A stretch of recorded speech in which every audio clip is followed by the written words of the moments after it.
No, I'm asking you what the hours are.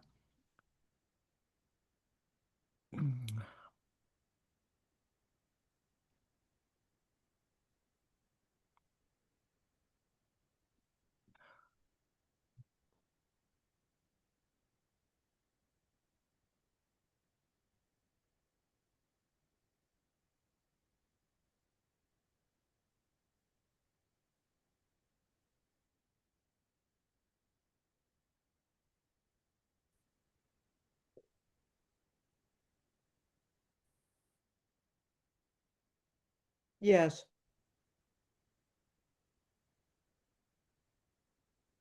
But now, Till 4:15? can anyone at home? Okay, and that's on Monday and Wednesday, correct? Okay.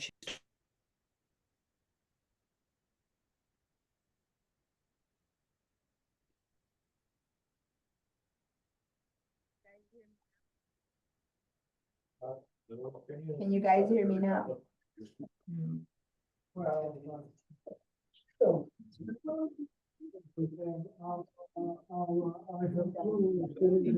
Can you guys hear me at home?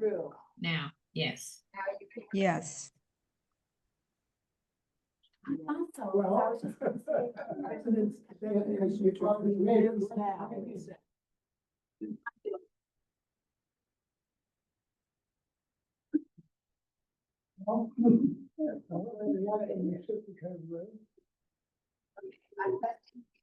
Can you hear me now? Oh. At home? Uh, Can you hear me quiet for a minute? Trying to figure out the sound? Okay, can you guys? Why does Jackie say no and Sue say yes, and now Sue says no? Okay, some people are saying yes and some people are saying no.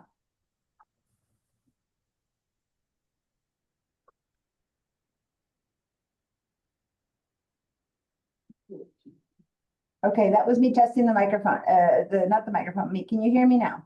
Yes. I can hear you. As long as I see a lot of yeses, okay. But it's not clear. It's not crisp. Is that for everyone or just for Paula? Give me a yes if it's good. Give me a no if it's unclear. I can hear it, but it's not as crisp as last week. Yeah, the microphone from last week isn't working. I need to get tech support here. I'm trying to figure out. This is a different microphone. It's a lapel and it doesn't seem to be, and this is going to be a problem because, yeah, long story. Also, it might be brushing against your necklace. No, I've moved it everywhere. Oh, Moved it all over the place. okay. It's not the point. And then this one isn't, my other computer, the one I'm supposed to be demoing isn't, connecting to the Wi-Fi.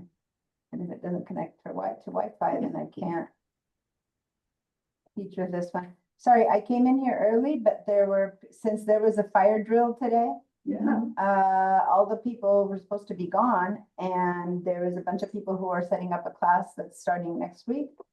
And they wouldn't leave, and I'm trying to set everything up, and they were all in here because they were late themselves because of the fire drill, right? So, They were vets. They're vets. They're good guys. so I apologize. We forgive. Yeah, no, they're fine. It's just that all of this testing I was gonna do ahead of time. That's all right. And so everyone that's joining us, thank you. I'm still trying to, okay. And the reason I'm a little bit in trouble is because I brought my very, very old laptop to school. It's a 2012, but it's the one that has an older operating system, which some of you guys have, and so I needed to be able to demo it. And I'm gonna use that webcam in a minute for you guys. Okay. No. It says I don't have a good Wi-Fi connection because I'm using the guest, but the SBCC one isn't letting me in.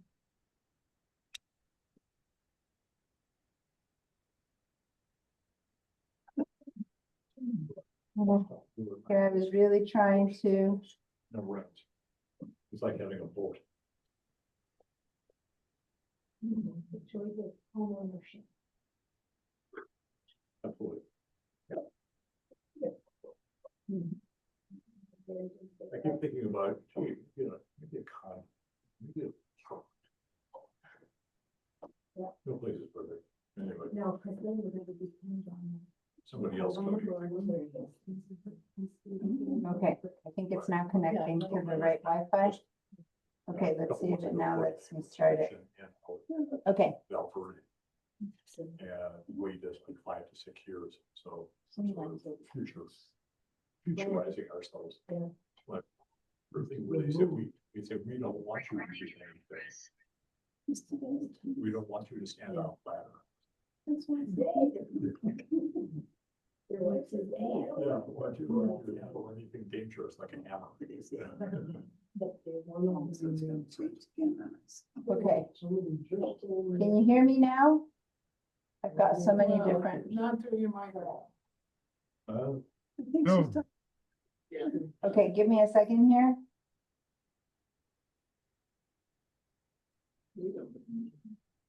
And then this one, I'll turn off. And I'll turn this one around so that we can see you guys. That sounds much better. Echo. Someone else has, so I'm trying to capture the class with this one. Is that pretty much getting everyone? Okay, so here's the thing, if anyone watched the recording last week, it was either pointing, it was weird, the recording was like I was talking, but the only people you were seeing was the group, and you couldn't see me, or you could see me and the whole group, so anyway, hopefully this time it's being recorded the right way, which is you guys should see me in that camera, hi, the one where you're seeing me in front. So right now, if you say speaker,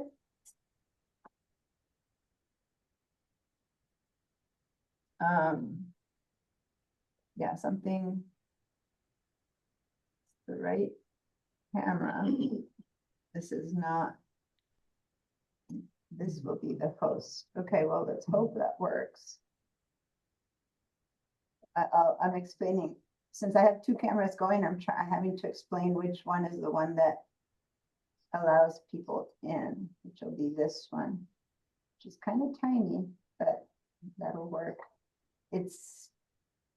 The record, everything went fine last week, but the wrong camera was recording.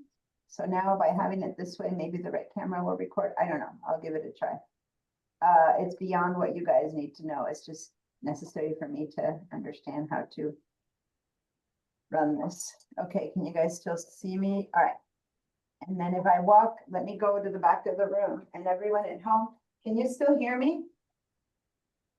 If I'm talking over here, can you hear me? Give me nods and yes, because I don't have you on yes or no. Well, Sue, you're saying yes, and no one has switched to no, so I'm assuming you can still hear me. Okay, let me clear. Oh, I have to clear the answers from here now. So Crazy world we're in. give me a second. I'm going to reset this computer, this recording.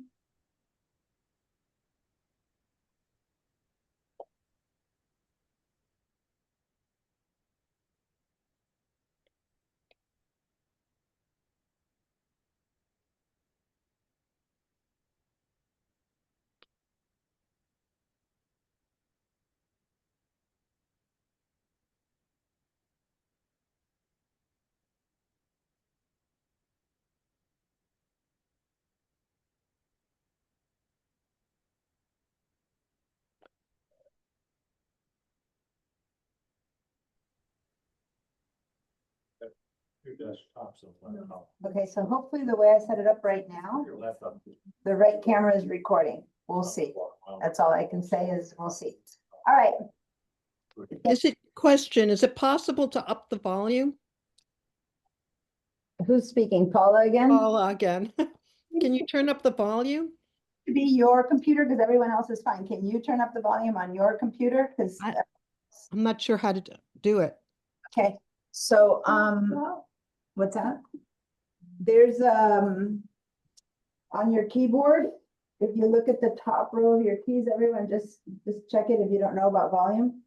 on the top of your keyboard, the topmost. Oh, one. I've lost you now. Someone's sharing. Who's sharing? Sue. Let me stop your share. At the very, very top of your keyboard, there's a row. I see it, but Okay, on the farthest right of that row, you have 3 buttons that are sound.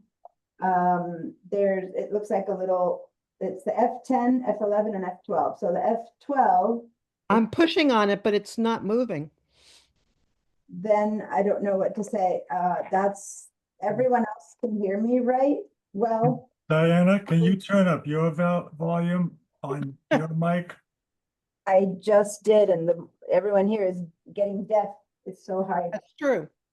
Over here, your guys are like booming into the classroom.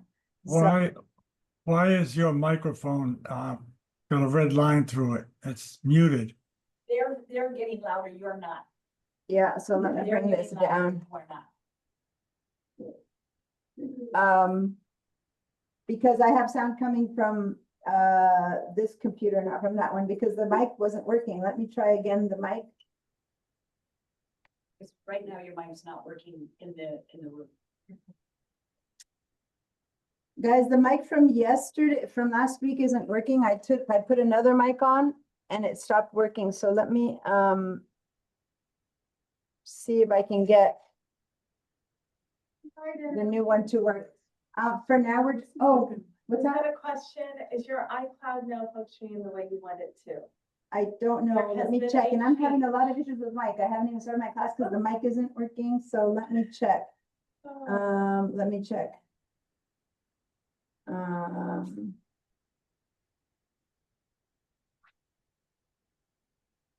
Yeah, and I have to see if people can do it, but my iCloud is connected. Let me see. I don't know if other people can, but I believe the change has been pushed for you. On, I just tried mine right before, like 5 minutes ago, and it Really? went through. Oh, It worked. so it's letting me, well, but no, you're doing it on your computer. You're No, not- I did it on this one. Okay, yeah, let me just see. I'm turning on iCloud calendar on. So No, at it's least there's on. one thing that's working a little better this week. Yeah, do you guys know anything about the mics? That's what I love about it. Um, okay, thank you, by the way, for reminding me. Let me, The internet's working. Step back. I've been, the mic thing keeps like flashing. It doesn't stay on. And it just goes Better. on and off. Let me see that last one, enter an administrator's password. Make changes to Find My Mac. This is Okay, Find My I Mac. don't need to find my Mac. Well, I do. I teach my students Find My Mac is a really important one, but the rest are turning on. That's the only one that isn't turning on. Okay, that's really good. Sorry, because last week I couldn't see is when I tried to turn this one on. It doesn't let me. Just that. And then what you're saying is that this, I thought he had said, I thought Ryan said that he had turned it on for everyone. The iPod. The iPod iPod, appears yeah. to be working for everyone. Okay, that's all I wanted to know. But we also need Find My Mac. Yeah. Okay, hold on, guys. Sorry, everyone. This is kind of It's a work crazy, in but process. the whole point. Oh, hi, Rod. Hadn't seen you show up. So guys, give me a second because instead of paying attention to you all who matter, my students, I'm dealing with the computer and the Mac and this and that, but, oh, okay, got it. I know what they're saying. Okay, and, got it, it's working. All right, good, I was able to turn on all the features. Last week, the computer wasn't set up for me to turn on the iCloud, which is what I'm teaching you, so I had you guys go to the internet one. Which, by the way, while I'm doing this, you all do that. Can everyone go up to their Open Safari, because we're in a Mac class, if you want to use Chrome or whatever, go for it, but remember, I'm trying to teach you the Mac stuff. Go to iCloud.com. Remember, your homework was to see if you knew your passwords, see if you could get in. So go to iCloud.com, put in your passwords, try to get in. Once you get in, you're gonna tell me that it worked. You're gonna give me the little green check mark, everyone at home, and turn on your little green cards. Okay, so that's your job while I'm finishing up the text stuff. Safari or doesn't matter. I prefer Safari because I'm trying to teach you the Mac stuff, but it really doesn't matter. You can go with any computer. Okay, so. The second one, it was charged, but it wouldn't work. So now I had left it charged because I charged them both last week. This one was Oh, charged, so and it this one's takes charged, to get through but the- it wasn't working. So now I'm using this one, but this one is rattling. It just wouldn't pick me up. And see, this is what was happening to my old one. I haven't even started the class and it's already down to 2. But see, when it does like stuff, It and picks now and up then too you can much hear me, stuff. and It then doesn't you pick up don't. your voice, but it picks up when you. I have to be here, exactly. But I'm cutting it as close as I can on my lip, and it's not working. So Or no on that one. 'cause it's on Can my you swap phone. out the headset from this one? this is the headset from that one, but I don't know if I have a way to use this one with that bass. Come on. Sorry, guys, it's my awesome tech people who set up this whole lab are here. It's the time to ask these things. Oh, but I'd rather, that one is, okay, what I'm saying is, can I use that bass with the headset? and Or are they paired specifically? They may be paired. It should auto Okay, sense so the then channel. let's change headset and see if it's the headset. But what I was saying is that this is what was happening to me 2 years It's ago. already down. It's already down, which is why I got the new one. Let's see if what you're doing works. Okay.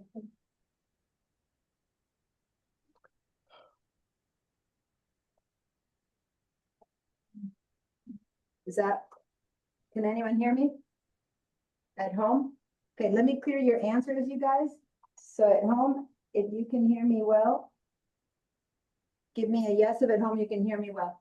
And is the mic, it still flashes, like it Yeah. doesn't. How about you guys?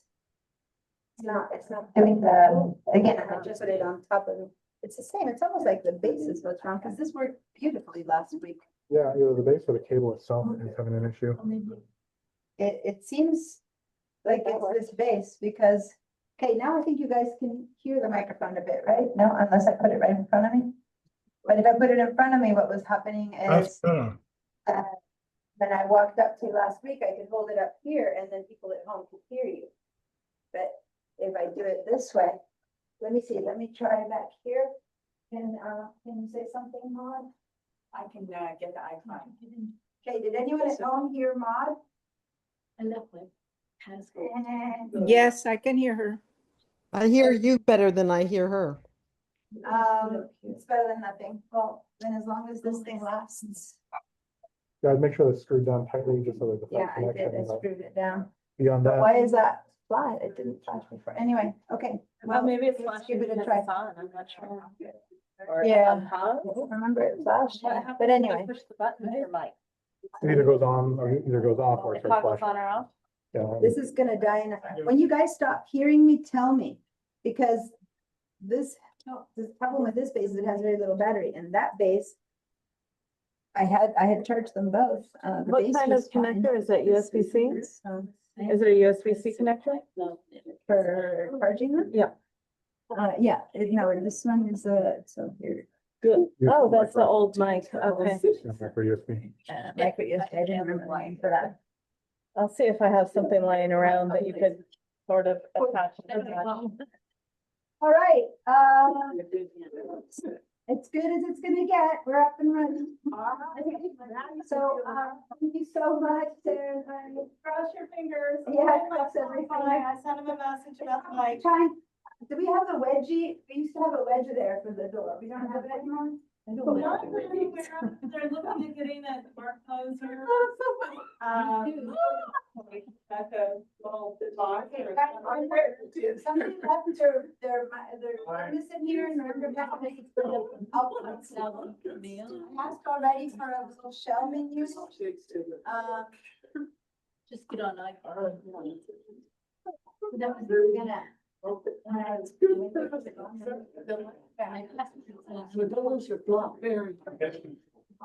It's not bad. Somebody would like, I don't keep any. Just see movies where Oh, okay. Well, some of them just take. Yeah. What's your name? Okay, there you go. So did everyone who's here sign in? Yeah. Okay, so now from everyone, please come in and sign in when you write down your names and take your name tags. Don't forget to sign in. So come up and sign in. Come up and sign in. Okay, Okay. all right. Yay. So how did it go with iCloud, iCloud.com? Yep. If you were able, so everyone take down your colors here, like your red and green. Yeah. And now, if you were able to go to iCloud.com and sign into your iCloud.com, make it green. If you didn't, then make it red. And you guys at home, if you signed into iCloud.com, give me a green. If you didn't, give me a red. And now we're gonna start with that. That's what we left the class with last time. Okay. We left it with sign into iCloud.com. Now, remember that if you can sign into iCloud.com, you should be there. So like I should be seeing your iCloud.com right now. Okay, but just a minute, so then I came out of it, but But in your computer. No, Oh, you did it here because I don't know. Is it like So I iCloud? set it Go up. ahead and open it up and sign in again. Sign into your iCloud.com. And, Okay, darling. show me that you are in your iCloud.com. I'm Now, not, I'm sorry. give me a second. For those people who are at home, did you practice sign into iCloud.com? And here was the key, on a computer that was not yours. No.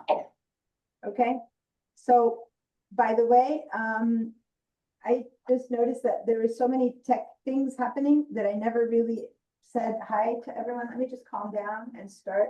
I was like, tech, and everyone's here, and I barely even looked at you guys. So, Take a deep breath. what's that? Take a deep breath, let it out slowly. Okay, so, hi Sue, hi Linda, hi Jackie, hi Yolanda, hi Martha. Who else is here? Bob, Paula, and Alan. Alan is new to us today, and here he just shows up to this mess. Hi Alan. Nice to meet you. Did you get a chance to watch the class recording from last week? Alan, I'd like to know if I'd like to hear from you, like I'd like to hear your sound to make sure that you can hear me and that I can hear you. Alan, do you know how to unmute yourself? Because you're muted. So I don't know if you're not speaking to me or what's up. Maybe a lot.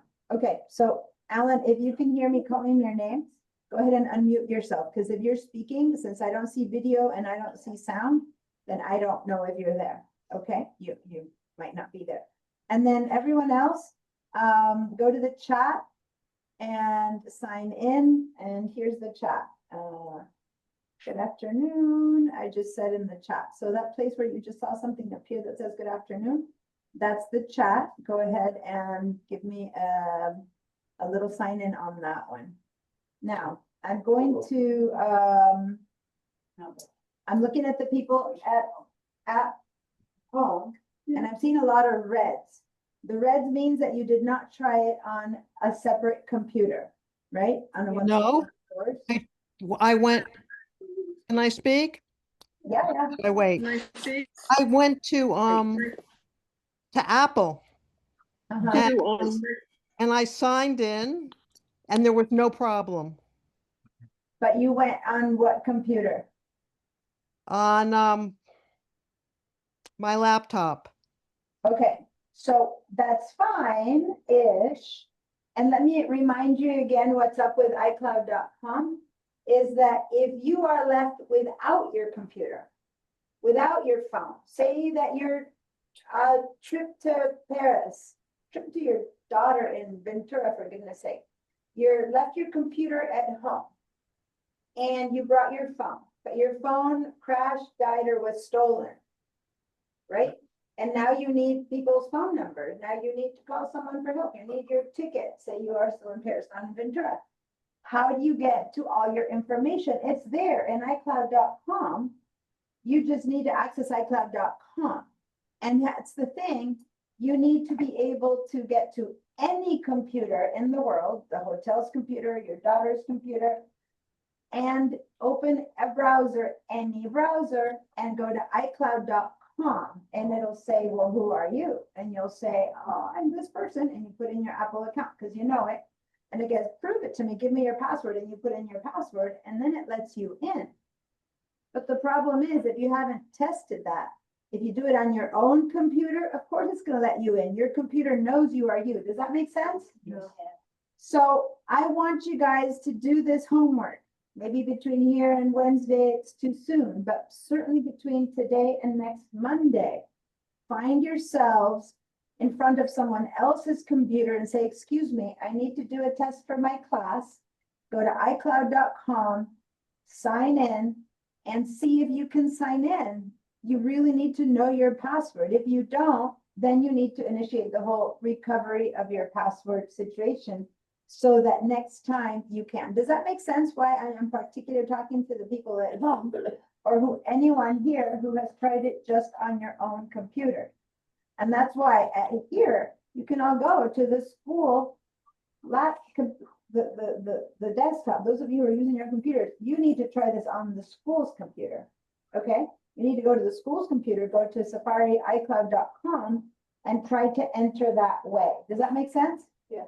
Because this is a test of resiliency. Now, we're going to continue with the class, but this is important for me to make sure that you all know how to do this at when it's necessary, which is emergency. You know what emergencies and insurance goes. You hope never to need it, but if you need it, you better be prepared. And this is what that is being prepared by knowing your account, knowing your password.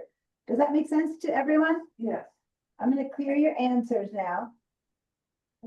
And then, hold on, everyone here, give me a green yes if you've tried it on a different computer than yours and you were able to get in. And if you tried it just on your computer, that doesn't count right now for my answer.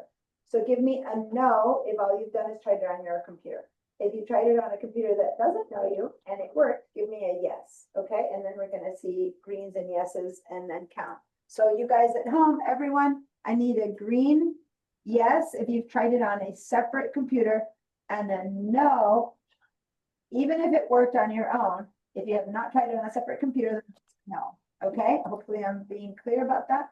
I want lots of, Diana, no, if you've tried it on a computer that's not your own laptop or your own computer. Okay, so it looks like Blas did try it on a computer that's not his, and that's a yes, and Josie tried on a computer that's not hers, and that's a yes. And it looks like Rod has tried it, and then go to, Oh, I see. it's right here, okay. Now, for the people who have their own laptops here, and they said no, you have the opportunity to sign in now to your school computer. So sign in, if you haven't yet, to your school computers, and then we'll give you a hand on that. And then Diana, people, so give me a second, I'm gonna head back to see, because there's some questions right here. So sign into this one. Oh, you know what? I don't have the code and I don't want you to do it. I could use my thumb here, but I can't. I read it in another book just like this. Oh, and you didn't bring it with you, so you Yeah. don't know it. Okay, bring your school passwords. You need to use the school computers now and then. Is this your iCloud? So you're in. So go ahead and turn that to a yes, because you're in on your computer. So turn that to a yes. You got it. Oh, okay. Give me a yes. And hold on, Jenny, because Bill had raised his hand a little earlier. Yep. Can't create. You don't have to create one. Out one. Never. Oh, well, she's using this one. I know, but.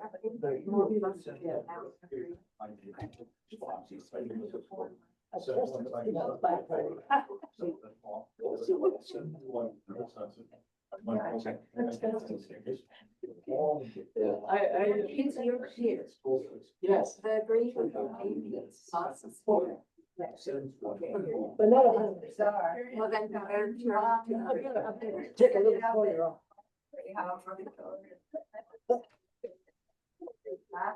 doubt it, but since these computers are set up a bit different. Yeah. But that's bizarre, can you try to do it? I don't know. No, don't change it. That's fine. You She can just write likes it. Cancel out of there. Yes. With your thing. I wonder if it was Don't change it. Yeah, that is the question, sorry. Oh, it's one L, I even rewrote yours, thinking I had it wrong. Okay. Oh, just use it. Okay. Yeah. But then I have it done and I won't have to come back. There's always a link. Exactly. Okay, and then one of you are gonna get a try. Okay, We'll go to your bathroom break and. all right. All right. Cool. So that basically means that I have 1, 2, 3, 4, 5, 6, 7 people. 8 people. Carol, can you put green? Oh, the green is falling over. It's 8 people who have successfully tried it on a computer other than theirs. So this system, this whatever you did, remember it, find a way, write it down, have this be something that becomes like, try it every now and then. Because this goes away, you know, something that you don't need, you won't need this because it's insurance. And so when you need it 2 years from now, it's like, oh, wait, we figured it out 2 years ago and now I don't remember it. So this is one of those that passwords are good when you use them all the time because you remember them. But this one is not one that you're gonna need a lot. So you're gonna really have to find a really secure way to make this work. So that's for everyone who said yes. For those of you who said no, you haven't tested it yet, you have another week or 2 weeks to figure it out. Paula said, my understanding is you could contact Apple for verification. Apple will never help you as far as your password, meaning you can't ask them, is this my password? They have no idea what your password is. But what they can do is give you a whole set of systems to help you recover your password. And if you read the email that I sent last Wednesday after class, I wrote you an email and I wrote you a bunch of links of how to recover your password. And none of those implies that Apple knows it. It would be crazy. It wouldn't be, can you imagine how unsafe it would be if you could call Apple and tell them, what's my password? Then everyone could be getting into your stuff. So your passwords are yours and no one else's, but there are a couple of systems that you can use to try to recover it. And that's what you need to do if it didn't work for you. Does that make sense? If you haven't tried it yet, you don't know if it'll work for you. But those of you who have tried it and it hasn't worked, then you need to do a recovery password situation. And the fact that your computer and your phone knows you isn't good enough because the whole point is, what if you lose? Yes, the possibility of a house being flooded and wiped out isn't that unreal. But much more real is the fact that your computer is at home and you're traveling and your phone dies. That is a very real situation, dies or is stolen. And that's when you need to be able to get into your tickets, your reservations, your information, your phone numbers, call your kids, whatever you need to do. The only way to do that would be to access your iCloud. Or even, you go to an Apple store in Amsterdam and you buy a new phone. And the first thing that it'll say is, what's your Apple account and what's your password? And as soon as you put that in, boom, your phone fills up with all your information and you go on. But you first need to know that account and password. Does that make sense, you guys? Yeah. They won't know in the store in Amsterdam when you buy it what your email is, right? What your password is. So you need to know it to set your new one up. Okay? Hold on, Marta. Yes, your hand is up. Yes, I had a question. Now, what I did is I went into a different browser and signed into my iCloud. Yes. Is that not like signing into it? As long as you did it putting in your own password, that's I fine. did. As long as you didn't use the computer's memory. I did. So, Okay, you yes. count it as a yes. Then you count it as a Okay. yes. Because Thank- the whole point is, as long as your computer didn't remember you, but you remembered it, that's the key. So that's true, guys. Thanks for pointing that out. Maybe it doesn't need to be a new password, a new computer. Maybe it's your own computer. Maybe you always use Safari, then open Chrome. Maybe you always use Chrome, then open Safari. Although Safari is probably, because it's your account, it's set up to remember you. But as long as you type it in yourself, that's what matters, okay? And not wait for the computer to fill in. Josh?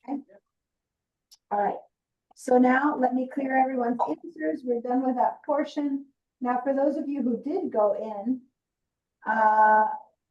since not everyone is in, okay, now the computer yours or theirs, yours or anywhere's. If you got in, right, if you got into your account, that's what matters next. Now I'm going to share, I'm going to, oh, my screen is way over there. So getting accustomed to how these screens work. So now I'm going to share my screen. And I'm going to get in because I want to show you something. So I'm going to get into mine.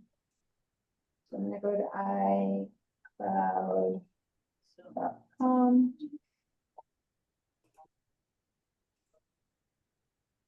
I'm going to sign in. And see, I'm in my own computer, meaning this is the school account, but I am. So it's asking me, is this you? So this is already knowing since it's my computer and I've signed into this computer, it already knows my Apple ID. It says, is this you? This is what I mean about when you're in a hotel computer or buying a new phone because yours got lost, it won't know you. So you need to know what's your Apple account. This is what I mean by your computer remembering you. So it remembers me. So now I'm going to say sign in with password. And what it asks me is look at the difference. Continue to sign in on Safari for the user, Diana Musacchio. So this is the computer user. So my computer, to get into my account in my own computer, my computer is asking me for my computer's password. You know, the one that you do when you open up and you type in to get in? That's what the user password is. And you need to pay attention to what it's asking me. So it's asking me for the user. Okay. So when it asks me for the user, that's me on my computer, that thing that I put in when it's time to open up my computer. Does that make sense? Y'all have a password that when you turn on your computer, you got to type something in. If you don't, you should. That's the user password. Because I'm on my own computer, and so my computer's going, oh, sure, this is the user password. So I'm going to go ahead and enter this computer's password. That is not my Apple ID password. Does that make sense, you guys? Which is again why I'm saying that it's not the best way to find out if it works for you. Because if your computer is not on you, if you are, as I said, if you're on your phone trying to get to iCloud.com, it'll ask you for your phone's, 4 code or 6 code. All of that is not your Apple ID password. Apple ID password can only be tested on something that doesn't know you from Adam or from Eve or whatever you call that same. Does that make sense? So now here I am. I'm in the computer in my Apple account. And for whenever people say, why is your name not there? Remember, I'm using a school account for this demo. Otherwise, I'll be looking straight into all my emails and all my stuff. Which since this gets recorded, then it's on YouTube, so it's kind of weird. So that's why I use an account that's not mine. These are still photos of mine that I put in there, stuff like that. But here I am. Now I can go to my contacts and call my son or my daughter from Paris and say, hey, whatever. Or I can call my appointments, or I can get to my email, or I can go to my calendar and I can get to my drive. And now we're going to talk about this. And get to my drive and see if I can find all my reservations and my tickets and stuff, as long as I have put them in my files. So depending on how much I use this or not, whether I'll have all my information with me. Does that make sense? So part of the next 3 months of class is slowly using all these different items that we have, that we own, all these apps, to see if it's going to work. So if I click on contacts right now, and remember now I might be in Bangladesh for all I know, and I go to contacts, and here you go. Here are my contacts, and I can call whoever I need to call. Does that make sense, you guys? Well, you can call them if you have a phone with you, but if you're on a computer, you're not gonna. Well, I can email them. If my phone was stolen, I'm gonna have to go buy another one, right? Yeah. If I still need So a anyway, phone. you can retrieve their phone number. And so if I need to go and buy a new phone, what's the phone gonna say? It's gonna say, enter your Apple account and put in your password. When it lights up and you're gonna do that, then you know, and anything for half an hour to an hour, all the information will have flowed in, and there you go. Now you pick up your phone and start using it again. Because all the stuff was in the cloud. Does that make sense, you guys? But yes, you can go to the hotel phone number and call for help or send an email or do whatever you need to do, access your files. You had a presentation that you're giving at work, well, guess what? You go to My Drive and you go to you browse, and we're gonna go through, you go to your documents, and here you go. There's the file that you had prepared on your computer. There it is. It's on the cloud. Now, does this happen for everyone?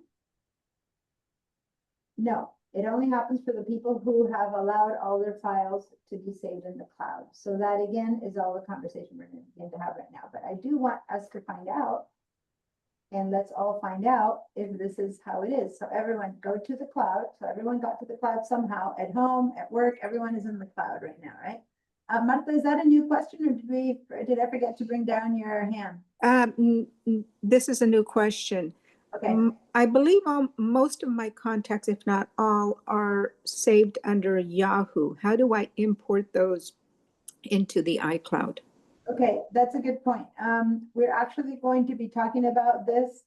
As we continue with a series of classes, you're gonna get a much better idea, but today we're gonna be talking about internet accounts and things like that. That's your. Okay, nope, not a problem. Thank you. The Contacts app in Mac level 2. So guys, this is intro to the Mac. The next class is Mac level 1, and a lot of you guys are like, what do you mean? Intro to the Mac and Mac level 1 are not the same thing. It's like, nope. Intro to the Mac is this one. We've got 3 weeks of that. When it's over, Mac level 1 starts the next Monday, Wednesday, same schedule. Mac level 1 starts. When that one finishes, Mac level 2 starts. Each one I teach different things.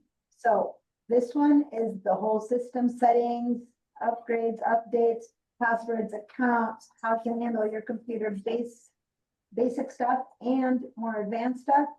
And then Mac level 1, we begin to organize all of our files, figure out what to do with our files. That'll be part of this conversation of where do our files go. And Mac level 2, we're beginning to use all these apps that I'm talking about, contact, calendar, the cloud, the notes, all that kind of stuff across all of our devices. Okay. So that's kind of, and then the fourth class that comes when the Mac level 2 is finished is Living the iLife. Living the iLife, bizarre name, I know, but that's where I teach you about your photos. So the photos, where do they go? Photos on your phone, in your computer, in the cloud, all of the photos / videos that you take on your phone. That's Living the iLife. Okay. So basically that takes us all the way to November, and always at Monday, Wednesday, 1 to 4:15. But if you aren't yet, you need to sign up to all those classes to get all of the info. So hang in there with that question. Part of it will be answered relatively soon, Martha. But the other part of it will be as we move on to Mac level 2. Thank you. There's another question here before I keep going. Yes, Gigi? Do we ever get into using the word processing element? Yeah, because I read that you said you wanted to learn word processing, and no, believe it or not, in all of these classes, I don't have the space because I used to teach Microsoft Office here. And I keep talking about needing to create pages and Keynote and numbers, which are the Mac versions. So right now, to learn how to use those, you need to take like a Word class. But I am when we talk about files, the Mac level 1, we do get into opening up one of those to learn how to save our stuff to the right place, but I don't get around to teaching you how to use the Word, the application pages, which is the Mac version of Word. Yeah. But I am creating that class, so hopefully a year from now, that will be all running, because it takes like a year. And this time I actually got the stipends, I got the work. I know, so what I'm saying is for now, take a Word class that they have. Why would it be called Word? Word, you said you wanted to use, I thought you said you wanted to use a. Well, I switched over from a PC, so all of those documents that I had saved are now on my Mac. And it's really hard making the transition. Yeah, I know what you mean. Well, first of all, not that I want you necessarily to use Microsoft Office, but just so you know, and the question, in case you guys didn't hear, let me stop this for a minute so that I can see you all. The question is, how do I use the documents that came from my PC into my Mac? How do I use them? And on your PC, did you use Word? What did you use on your PC? Yeah, Word. Okay, stuff. so she used Microsoft Excel. Word or Excel or PowerPoint. Well, guess what? The Mac also has Word, Excel, and PowerPoint. And if you're a school student here, you can download it for free. So you could install Word, Office, Excel. You could install Office for the Mac on your computer right now for free because you're a school student and use that.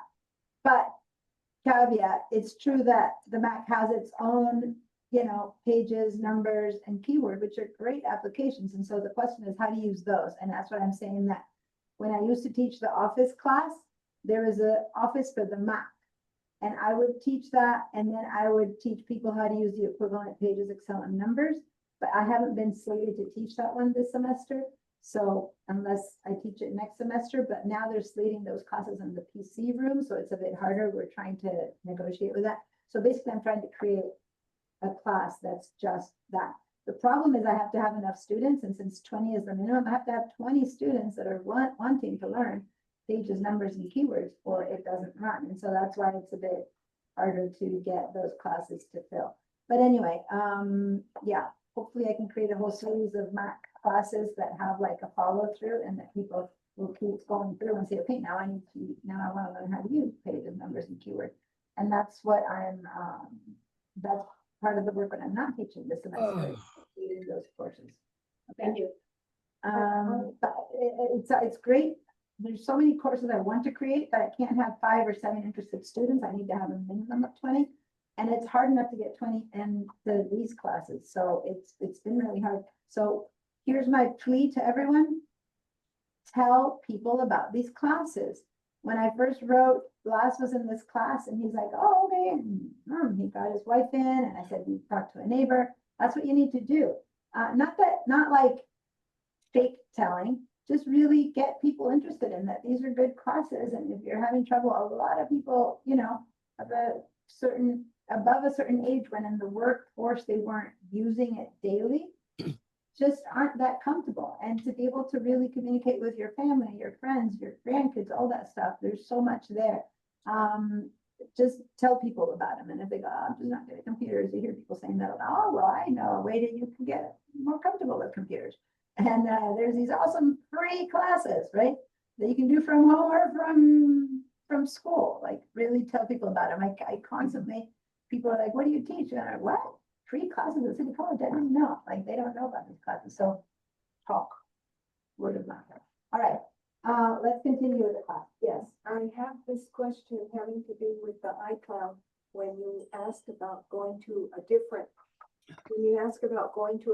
computer, let's say in the public, like you said, a hotel or somewhere, in terms of security, how, as long as you wipe or as long as you log out, Yeah. is it then gone or? Yeah, and Blas also had a security question before, but this is very important. Let me share my screen. If you go to your computer application, like I said, you go to someone's computer, any computer, and you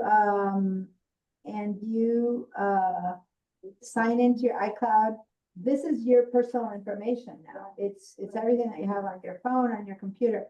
So when you're done, you need to sign out. You need to go up to your little ball on the top right corner.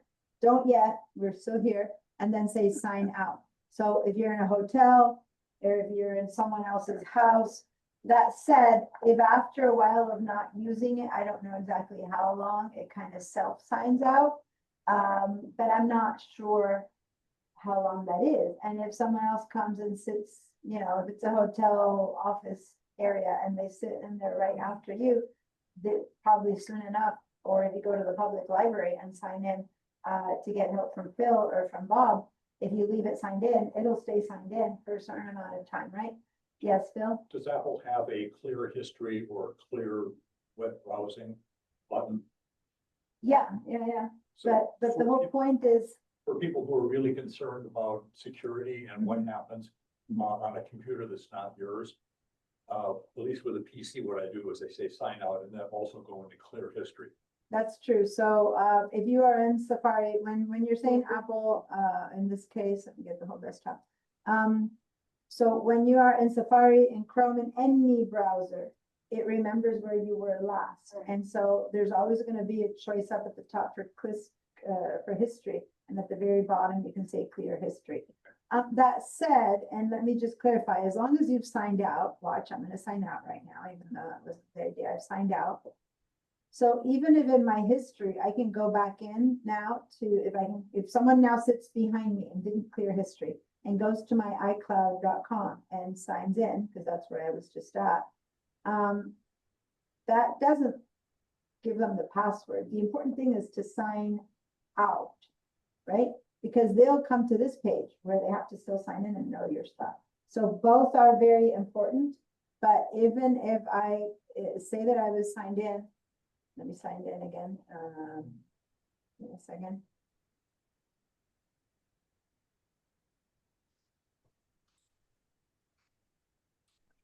So if I'm inside, right?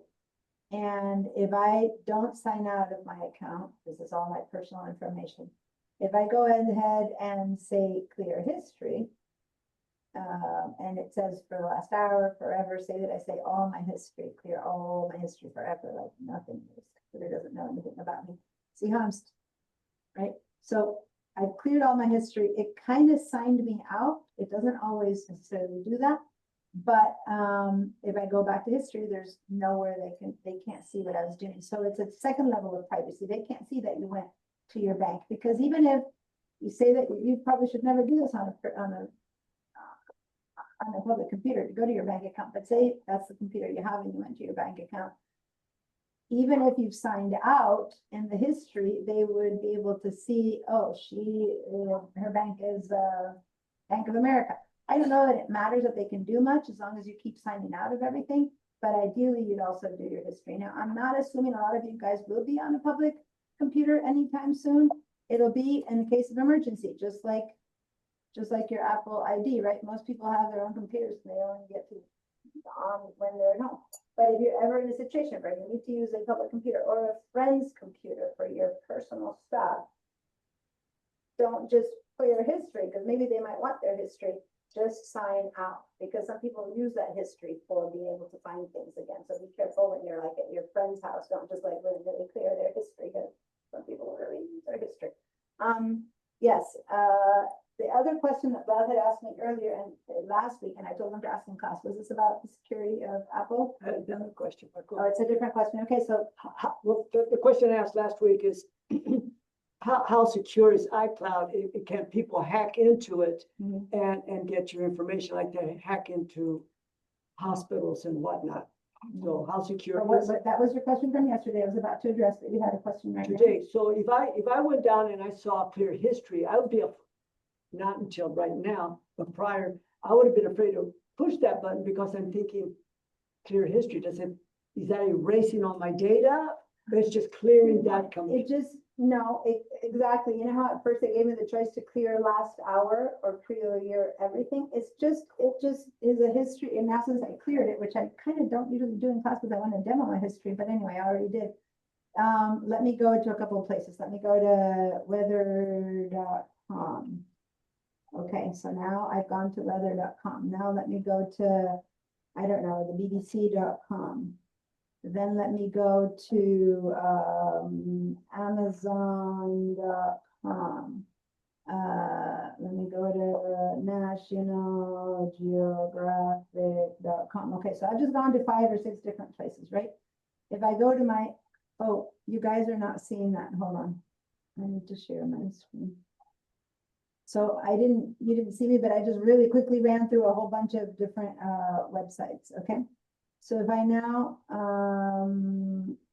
go over to my history, you can see that I was just in my Gmail. I went to weather, I went to BBC, I went to Amazon.com, I went to National Geographic. Does that make sense? And then I searched for National Geographic. Maybe I'm gonna search for Dalmatians in Santa Barbara, because I want to buy a Dalmatian, right? So then I go and I go to Dalmatian. So basically, someone will go to history and go, oh, that's what this person's interested in. You see what I mean? Now, if it's a bank and I have signed in and signed out, they can't get into my account. If I went to iCloud.com and I've signed in and signed out, they can't get into my account, but they can see what you're searching and what you're looking for. But that's all they can do. The history just tells you where I've been. But like if I go to Amazon.com and I am signed into my account and I haven't signed out, then they could technically go in here and buy something and it'll be charged to my account. So if you're in a public computer, if you sign in to your Amazon account, then sign out of an Amazon account. But there's so much more I want to teach you than this, because not many of us use public computers. So that's why I want to kind of just, that's the idea. All you're doing when you're clearing history is clearing the path of where you've been. That's all. Like, that's all. Nothing else gets deleted from your computer. Just the ant, the crumbs, you know, the trail of crumbs of where you've been during that hour that you were sitting at your computer. Okay. Just everything you've searched for. Everything you've searched for, everything, yeah, because if all you've done is do a search, maybe I'm searching for, give me some bizarre, Museum of Natural History. but that's not, like, I can go straight to the natural history. A search would be like, if I Nearest know- coffee shop. Oh, yeah. nearest coffee shop, for example. Here we go, right? And then, let me go find, where to buy surfboards. I don't know. So then if you go to your history, see nearest coffee shop, where to buy surfboard, like what I am searching for shows up. Does that make sense? Anyway, I just want to stop here because basically this is what I teach when I teach you more about Safari and all that in Mac level 2. So just kind of want to stop at the point that you want to be safe by going into any account that you have to sign into. If it's a public computer, just remember to sign out. And sign out 99% of the times is the top right of any screen, be in your bank account, be it in your iCloud.com, be it in your Edison. We have 19 hours of no power the other day in my house. And I had to sign into my account and figure out the outage, whatever, and then top right, sign out. So the top right tends to be where your account is, and you click on that, you sign out. Okay. If you clicked on it and you didn't want to sign out and go back, how do you go just? You have to sign in again. Yeah, that's the whole point. Otherwise, it would be so easy to just go back, right? Everyone can just go back and get into your account. So there's no back. If you sign out, you're signed out. You need to put in your password again. Okay. Okay. All right. So I'm seeing a couple of hands. So let me answer it. Yes, Paula. You'll have to forgive me because I'm really a novice. And I'm wondering if you can change your iCloud password. Yeah, and check the email that I sent last week after class. I sent an email with all I the, had a little difficulty with it. I don't know why. Can you resend it? with my email, you had difficulty with? Understand, following it. Okay, I can go back and read, but not now, but I'll go after No, class. I appreciate that. So can you send me an email telling me, can you resend that email? It's the kind of thing that after 3 hours I might forget, but I'll try to remember that you want to Okay, see it again. and I'll look also and see if I still have it. Yeah, so yes, you can update and change passwords. Sue? I'm having a very difficult time hearing you. It's very fuzzy. Exactly. And so I'm really not following you, but I'm gonna go over, I'm hoping that the recording is clearer so I can go over it again All right, after class because it's really fuzzy here. closer to my mouth, is it still fuzzy? Yes. Yep. This is getting very frustrating. I don't know what to say. I'm gonna get tech support to help me, but it's the kind of stuff that someone has to be on the other side to tell me that it's fuzzy. Is it fuzzy for everyone? Because I just want to know that, is No, so earlier on, it wasn't. I'm fuzzy? okay. I can hear you properly. It's maybe not quite as clear as it was last week, but I can hear you and understand you, and the volume's good. I've got the same headset, but I'm using a different bass, and it's a bass that seems to not work as well. And in fact, yeah, I don't know. They're aware that there's an issue with my mic. I'm gonna keep trying to get, maybe I can get, I don't know, we'll see what's happening. Tech support was here. They tried to work with my mic. So, I'll ask them for help, but yeah, sorry about that.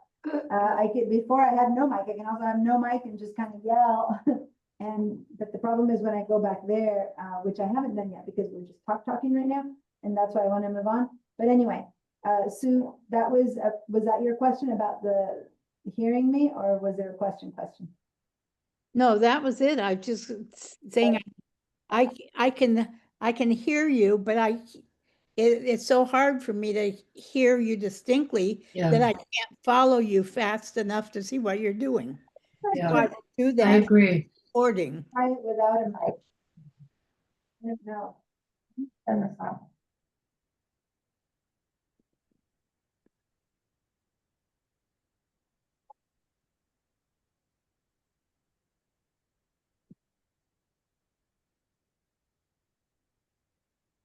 Okay, I don't have a mic right now. Can you guys hear me better at home? Yes, A little better, yeah. Not too much. but it's better. It is, yeah. Well, if it's better, it's better. Problem will be when I move away. So now can you guys hear me? Yes. Yes, Well, I guess I'll try it without the mic for a little bit and see how that goes. Let's do that. It's on me, but it's off, I don't want to take all the cablery off right now. Okay. Yeah, I have a pretty loud voice, so hopefully that's good enough. Okay. So guys, we have, the next question, which was one that Blas asked me earlier last week. And that has to do with the fact that I'm telling you all that your information is going to be on your phone, on your computer, online, in the cloud, and your iPad, everywhere. And he said, how safe is that to have all that information out there? I'm no safety expert, okay? So just take me as a regular person who reads a lot about this, but it's not my specialty. But I'm going to say that unless you are someone who's really famous, important, extremely rich, like you could be targeted, you know what I mean? Like you're one of those people that people are like, I'm gonna break into their, just as much as someone can target your home to be, you know, burgle your home because they know that you have these amazing jewels or something. So unless you're someone like that, it's rare that someone would purposely break into your account. You know what I'm trying to say? Now, if someone is targeting the Bank of America, can they grab all of Bank of America's information? Like, was it a few Christmases ago that suddenly Target was targeted? Or even the Pentagon has been hacked. And I was reading an article yesterday saying that China basically has everyone's information everywhere. I don't know where they got into some social security. What's that? TikTok. So what I'm saying is, it's not that they get into your documents. It's more that what they're accessing is people's like personal information, like their social security numbers and their accounts, so they can then go in and create a fake account with your information. That's really what's happening a lot, but it's not like people are going in to try to get in to see your photos. Does that make sense? Yes. It's like this personalized targeted attack. They're trying to do something on a bit bigger scale. And so can getting into you, say you have an enemy who hates you, who follows you around, and they know where you live, and they know the names of your kids, and they know the names of your dogs, and it turns out that what you did for a password was put in the name of your dog, well, guess what? They can get into your account, but that's because your password wasn't good. Does that make sense? But hacking into your account, if they hack into Apple, they're not gonna go for your photos. They go to Apple, they're looking for major data. You know what I'm trying to say? Yeah. So I get to this place where I'm like, yes, is cybersecurity an issue at a grand scale? Totally. Is your stuff safe because it happens to be on the cloud and not in your computer? Well, as safe as it would be if someone hacks into your house, steals your computer, and all your information was there, not in the cloud, and now you've lost everything. Does that make sense? Because they just took your computer, or worse, your computer just crashed and died, or your phone, your water spilled onto it and you've lost it anyway. You've done your own hacking. So I wouldn't be concerned other than the things like we just said, don't go to a public computer and leave things open and stuff like that. But that's not to say it will never happen. Just have good passwords and don't ever have your phone without a code, and all that kind of stuff. Because if you lose your phone and anyone can open it and see your stuff, hopefully it's a good person that will return it. And yes, there's maybe 1% of people who will do something horrible with it, and the other 99% will probably return it. But what if it's that, so I guess what I'm trying to say is, yes, your stuff, just because it goes to the cloud to send itself out to your other devices, doesn't make it any more or less dangerous on a personal level than in general, the world of cybersecurity. You know what I mean? Yeah, it would, if you are someone who you know yourself to be, and I don't know you guys other than that you're sitting here in front of me, but if you are someone who has some level of notoriety, there's crazy people everywhere, so you have to be more careful than everyone else. But other than that, no, it's not dangerous to have your stuff in the cloud. I have a strange question. I don't know if it's relevant or not, but if I talk to a friend about buying a mattress, then on my TV, my Samsung TV, I get all these ads about mattresses. Yeah, so What is that? I'm gonna talk for a second. I need to drink something. I'm gonna go by the door to drink because I have to follow my own rules, but I talk so much, it's kind of hard. So hopefully you guys can hear me at home.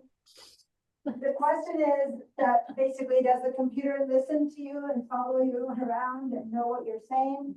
I'm gonna say, if you have Alexa or what are those? Siri. What's the other one?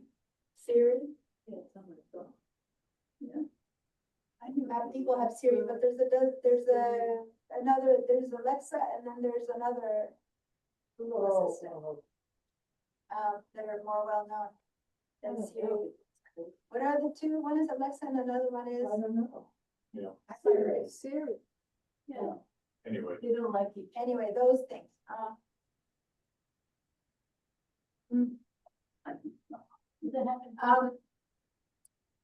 I don't know to what point it's anecdotal or not.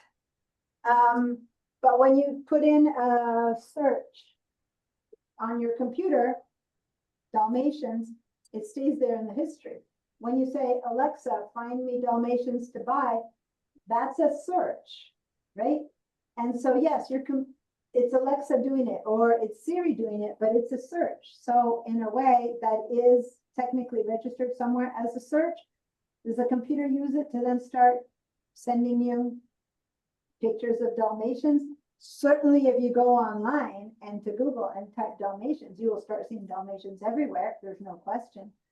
If you just say it to Alexa as well, if you say it to Siri, I haven't had that experience, but I'm not saying it's not true. Now, have you ever written anything on your computer saying you're looking at mattresses? Because that's the thing, it's when you write it. Yeah. But if you started looking for mattresses, you will see now mattresses everywhere. Now, part of it is psychological. Have you ever looked for a specific car and then suddenly you see it everywhere? So part of it is psychological because there's no one who knows that. And suddenly on the street, it's full of that one car that I was looking for, right? But on the other hand, it is true that if you are searching for mattresses, that suddenly all your ads will be mattresses. But I want to say, and this is my experience. I once went to I never go to Ralph's. It's not near me. It's got nothing to do with me. It's not a place I shop at. There's no Ralph's near my house. Once I went to Ralph's and I remember I was going to a friend's house and I bought a box of raspberries. Guess what shows up that next week in my mail? A lot of junk mail, all these special deals for raspberries. And online, I started seeing raspberries, and that was, how did they know? Because I used my credit card. So if you think you're safe, you think it's just a computer. They track everything you buy on a credit card. So unless you're like a cash only person, I don't think you can escape that anywhere. So I'm not apologizing for that it's happening, just explaining that is how it's happening. And it's up to you to decide. And I've had a student many years ago now, but still, like before the pandemic, so not in the ancient times, who was a cash only person who had no accounts, no anything, but they came to class because they wanted to have an idea of what was happening in the world, and I commended them for that. I also thought it's probably unrealistic. There's so many things you cannot do anymore other than on your computer. Like there's so many things that the only way to use it is with your computer, right? So I'm not sure how possible it is to be completely agnostic or whatever, completely detached from everything anymore, even if you want to. But it's not just Alexa or Siri, okay? That said, and I'm gonna say this for one more thing, is that Safari is one of the safest browsers.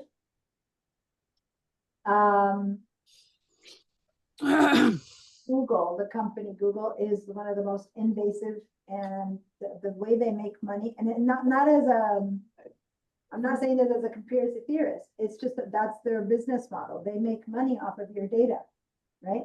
So any information they can find of you, they then sell it, so to say, because people who purchase marketing advertisement from them get told, oh, these 10 people look for Dalmatians, so these 10 people now begin to be targeted. It's much more computer-based. It's not so directly, hey, 10 people want it. It's a completely internal. But that's how come they are so rich and, basically owners of the world. It's because they profit from this information.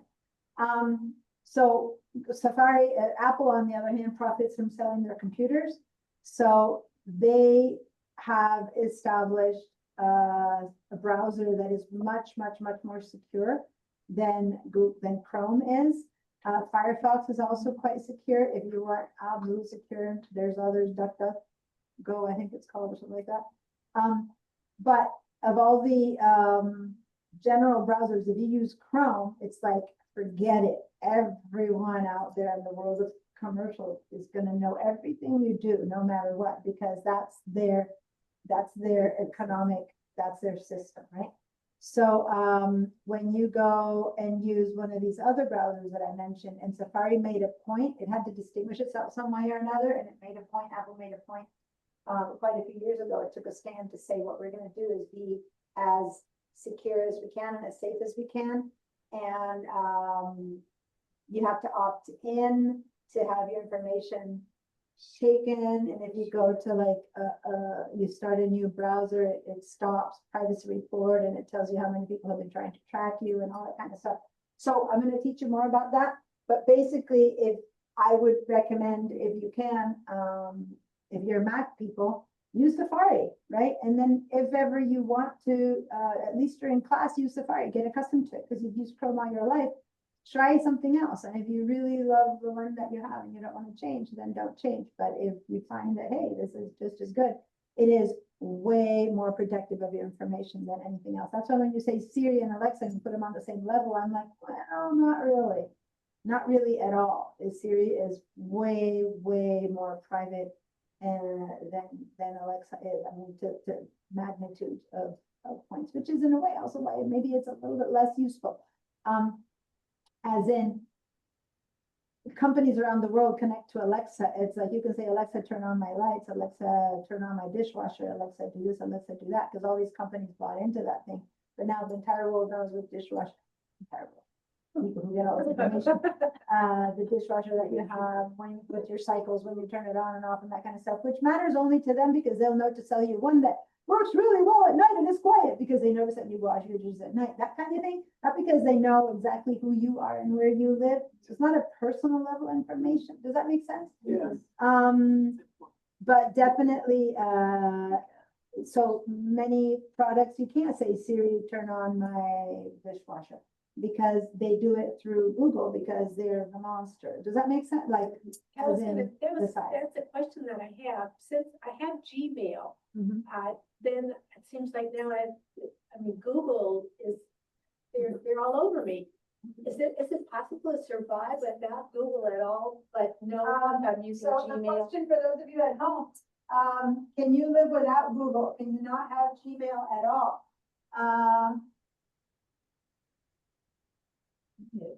Unfortunately, they're very, very pervasive, and it's hard to avoid them completely. Can you live in the world of Safari? Yes, you can.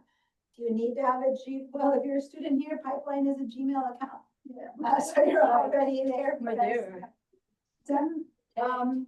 You get files that someone's gonna send you from a Gmail thing. It's the best. Is it the best search engine? Unfortunately, it is. A really good search engine. Do you need the best search engine? Do you need just a good search engine?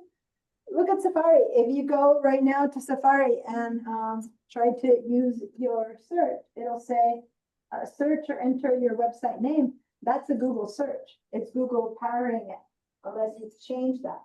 So what I'm saying is Google is pervasive. Can you change and not have Google do your searches? Yes, but it will be harder than you expect. Can you consciously do it? Yes, you can. You can live in a world that's not Google, but it is very pervasive. But yeah, of all things, that is something you could choose to do. All right, guys, I do need to continue with the MAC information. I mean, this isn't not part of the class, but in a way it's stuff that slowly leaks out. And then we spend a bit more time on it specifically when we're talking about this in MAC level 2. But it's great. I mean, many times I have what I need to teach today, but I also have, and this is very important to me, it's being able to make sure that you guys, the moment we start going to iCloud.com, when I avoid it till the end of MAC level 1, then, I avoid going to iCloud.com at the end of Intro to the Mac, then these questions don't come up until later. So I knew they were gonna come up, so I'm just kind of adjusting where they come up. But I also wanted you guys to have, especially with this, like 3 places that the whole class is in, I wanted to make sure that we could have the iCloud.com conversation early to give you guys time to check again next week and check again next week until I want. My goal is that by the end of this class, which is only a 6 meeting, so we have in the second meeting, we have 4 more meetings. Everyone can go to a different computer and get into their iCloud account. Does that make sense? Yeah. So I'm bringing it up now, knowing that it would bring up a lot of these questions. But I also don't want it to take over the entire class. I have specific things that I need you to do today, and a lot of my class I wanted to be hands-on, not just talk, and this is a lot of talk. So that was my alarm that I shushed twice now. It's time to give you guys a break. So let's do our break, and when we get back, we will be hands-on on the computer. Now, what time is it? 2:31. So be back at 2:46 p.m. Okay. I'll see you guys. Did I get that right? Is that 15 minutes? Yes. Yes. Okay, 2:46 p.m. Cool. May I say something? Yeah. Hello? Yes. I'm still having trouble hearing you. Yeah, it's not very good. I can hear everybody else in the class. I cannot hear you. Bizarre. Let me see what audio is being chosen. It's this computer's audio. I'm not having any issues with the audio. Neither am I. Well, it's fuzzy to Do with me. location? When I come back, I'll try my computer sound, which I doubt it'll be better, but I'll try my computer sound, okay? I'm looking at the different audios that I have and I don't know, I'm gonna have to. I mean, I've turned my audio all the way up and it's still very It's fuzzy. fuzzy. I'm gonna see if I can get someone to come in from tech support to really see what to do about the microphones. I don't know what to say. And I have one other question. It You had, is my oh, question, but yes, ask me.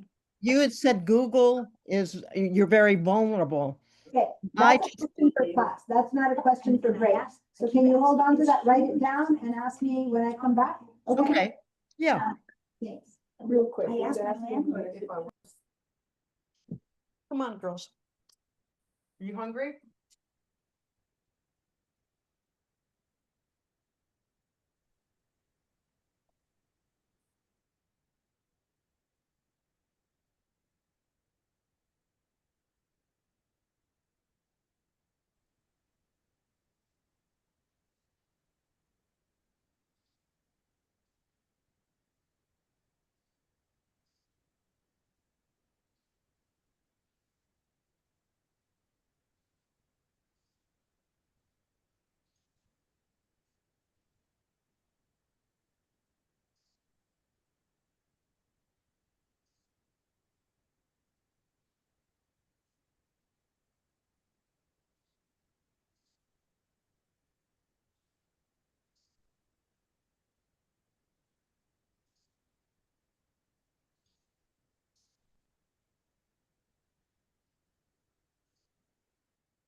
Hi, I'm in computer class, actually floundering.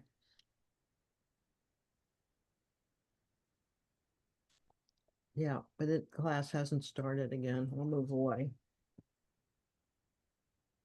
Yeah, I do, but it hasn't started automatically, but I always have questions.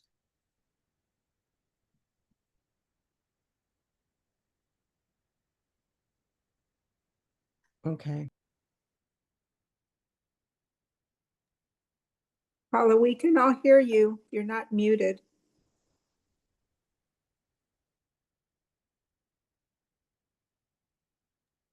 I just got here, guys. Give me a second. It'll be a Um, normal week one of these days. No, I was just walking and my foot started flopping and the sole of my shoe just came off. Oh, no. Look at that. Oh, my gosh. So, Oh, you guys can't see it, but my we need. I haven't worn these sandals in a long time and I thought, Go to oh, I Amazon. love these sandals. Why didn't I just wear them? To talk to you. Right out and the leather came apart. Yeah.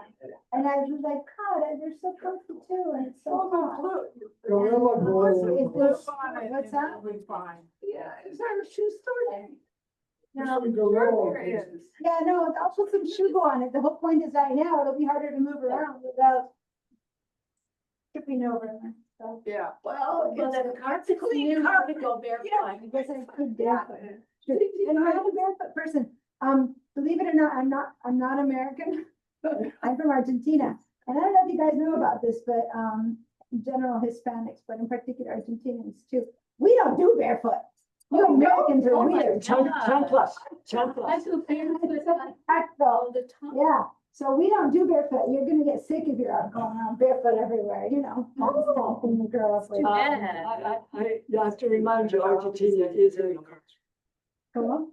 One question, It's in it's still not letting me America. create an account. Yeah, If it thinks I already have an iCloud account, wouldn't it say you already have one? if you try to create the same one, yeah. Yeah, if I'm using the same email address? Yeah. Yeah, okay. Yeah, it's not doing that. It's just saying, last one on the phone says you're not able to create an account. So at this Phil time." is a PC person and has an Android and he's here to learn how to use Macs to help people at the library. And he's trying to create an Apple account because he hasn't had one and he can't. And so that's the questions he's asking. He can't seem to create his Apple account. I hate to have to say that you might want to go to State Street and ask them what's up, but it's weird. I'll try it at home tonight on my PC. Yeah. I have ordered a backup, but it's not gonna, I'm not gonna get it until the end of the week. Okay.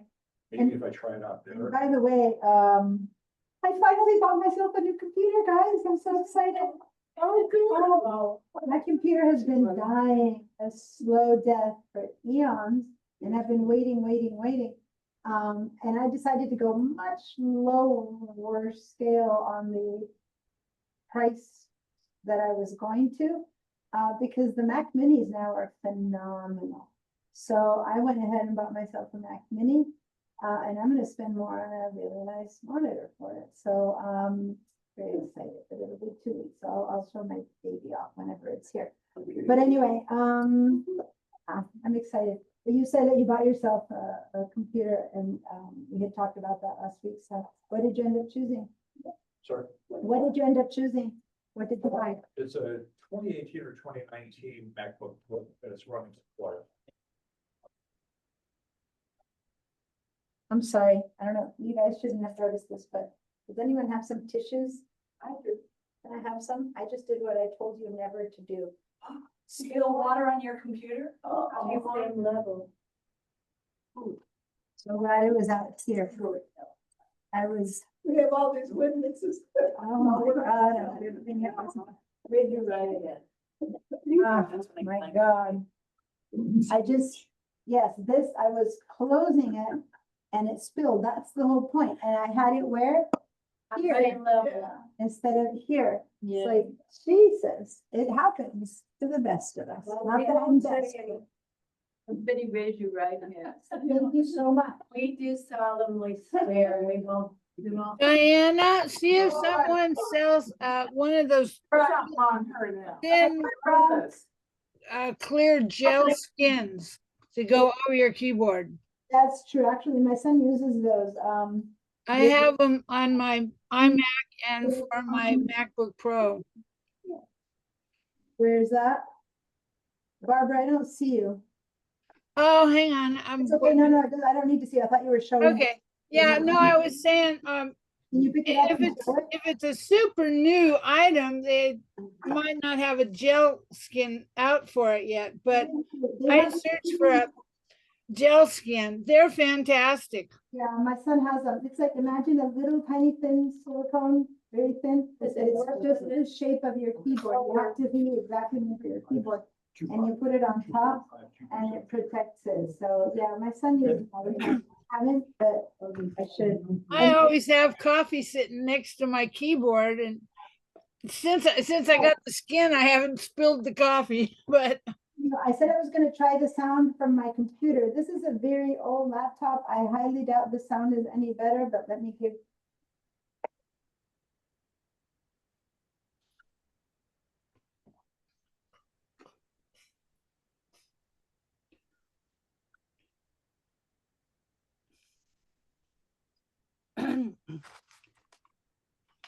Cannot hear you speaking. Can you hear me now? Yes. Can you hear me any better? yes. Yeah, but that doesn't work because actually you guys are not going to the school system. So actually no one here can hear you. So I got it. That didn't work, unfortunately. So I can't use this sound. I'm gonna turn it off again. Can you use the sound to speak into, but your other computer for the sound coming out to you? So you've got sound on both computers? Okay, now I'm back to the school It was just shocking to me. computers. Okay, that was, yeah, I couldn't do that. All right. Sure can't do that. Okay, so guys, it's time to continue with our maths. First of all, who is completely new to computers, not just like Macs or PCs, just computers. If you're pretty new to computers, like it's not something you're comfy with, raise your hand, or it's kind of where, by the way, I'm noticing, Alan, I haven't heard you at all. Alan, I've kind of called on you a few times at the beginning of class, and I still haven't heard you nor seen you, and I don't see you in the chat. So Alan, can you hear me or see me? Normally I pay a bit more attention to that, but I noticed that. Alan, can you read this? I can't hear you. That's all I can do. Alan's been here from the beginning and he was new to our class today, but I haven't been able to communicate, so I don't really know. Did you take them out? What's that? Do you take them out if they don't respond? No, he's registered in the class. Oh, If I kick him out, then if I kick someone out because they're disruptive in a bad way or whatever, then they can't sign in again. So no, he's registered in the class. But we haven't, I have to either see them or view them or have them write. Otherwise, like, could have turned on a computer somewhere and walked away. I don't know. Okay, so why does that matter? These classes, for many of you guys, you probably you couldn't care less if you get a certificate or not, but this is a certificate class. And what happens is that you need to attend class in order to get attendance, and meaning I can positively say you were here. Because the way we get these classes funded for them to be free for you guys is based on positive attendance. So if you are registered in the class, but you never show up, you don't count. I can't say you were here. You don't count as in that when the school is going to give us, the state gives the school funding for having been here, they don't see you, if I can't say that you were here, we get money for the people who were, it's called butts on seats. So, we only get money for you guys if you weren't here. So, So that's why it's so important for people who are here in person to please sign in, like actually sign in every day. And for people who are online to show up. If you just watch recordings, I have to drop you, like if you don't pay, if you don't attend, I can't like give you attendance. And this, because we don't get funded for it, et cetera, et cetera. So anyway, it's important that you sign in, even if you're gonna be traveling. We talked about that last week. In particular, it's because of that. Okay, now, the next question is, how many of you were able to, using the practice that we did really quickly in class, using the recording that I sent you, how many of you were able to access the class handouts? Give me a yes, you guys that are at home, and then everyone else here, give me a green. And if you were not able to give me, to access the class handouts or didn't try, give me a no. Okay, now, the question is, the class I can't handbook. understand you. I can't understand what you're saying. This is very frustrating. Don't, Could it be her device? Diana, could it be her device? worse than before, worse than without the microphone? I can still understand you fine. Jackie, okay.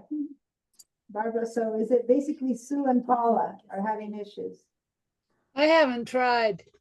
But no, but can you hear me well, Barbara, is the question? Yes, yeah. Yolanda, Paula. Not quite as clear as before, but yes, I can hear you fine. I'm gonna, let me write down what time it is. I'm gonna I'm gonna watch the recording.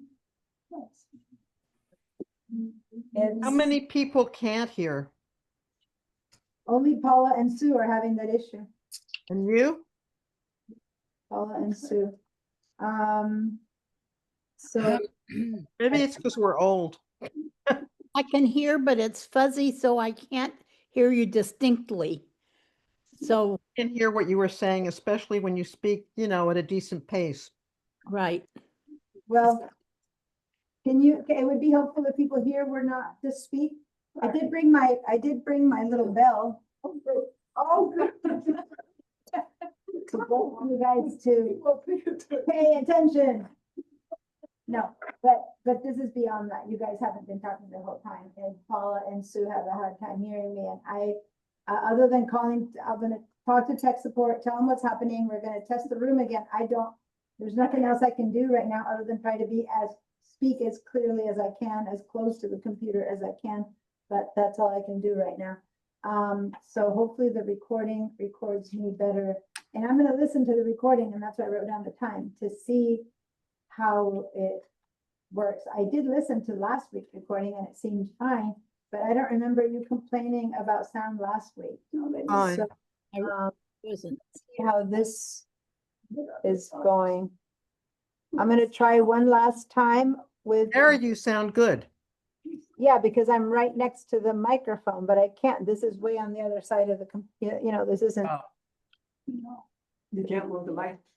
So I don't know where they have, what microphone is working or not. I need to Where are my? figure out what.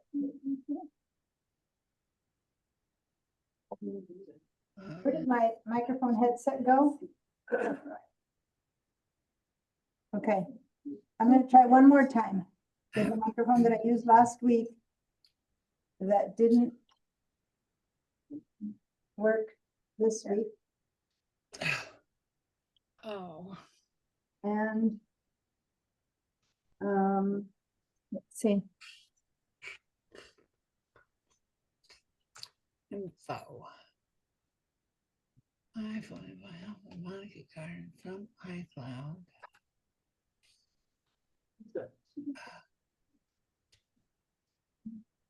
Desktop folders. Where are my passwords?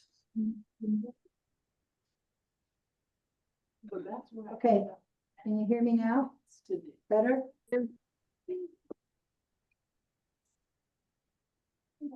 you guys Can you hear me any better now? Yeah, slightly.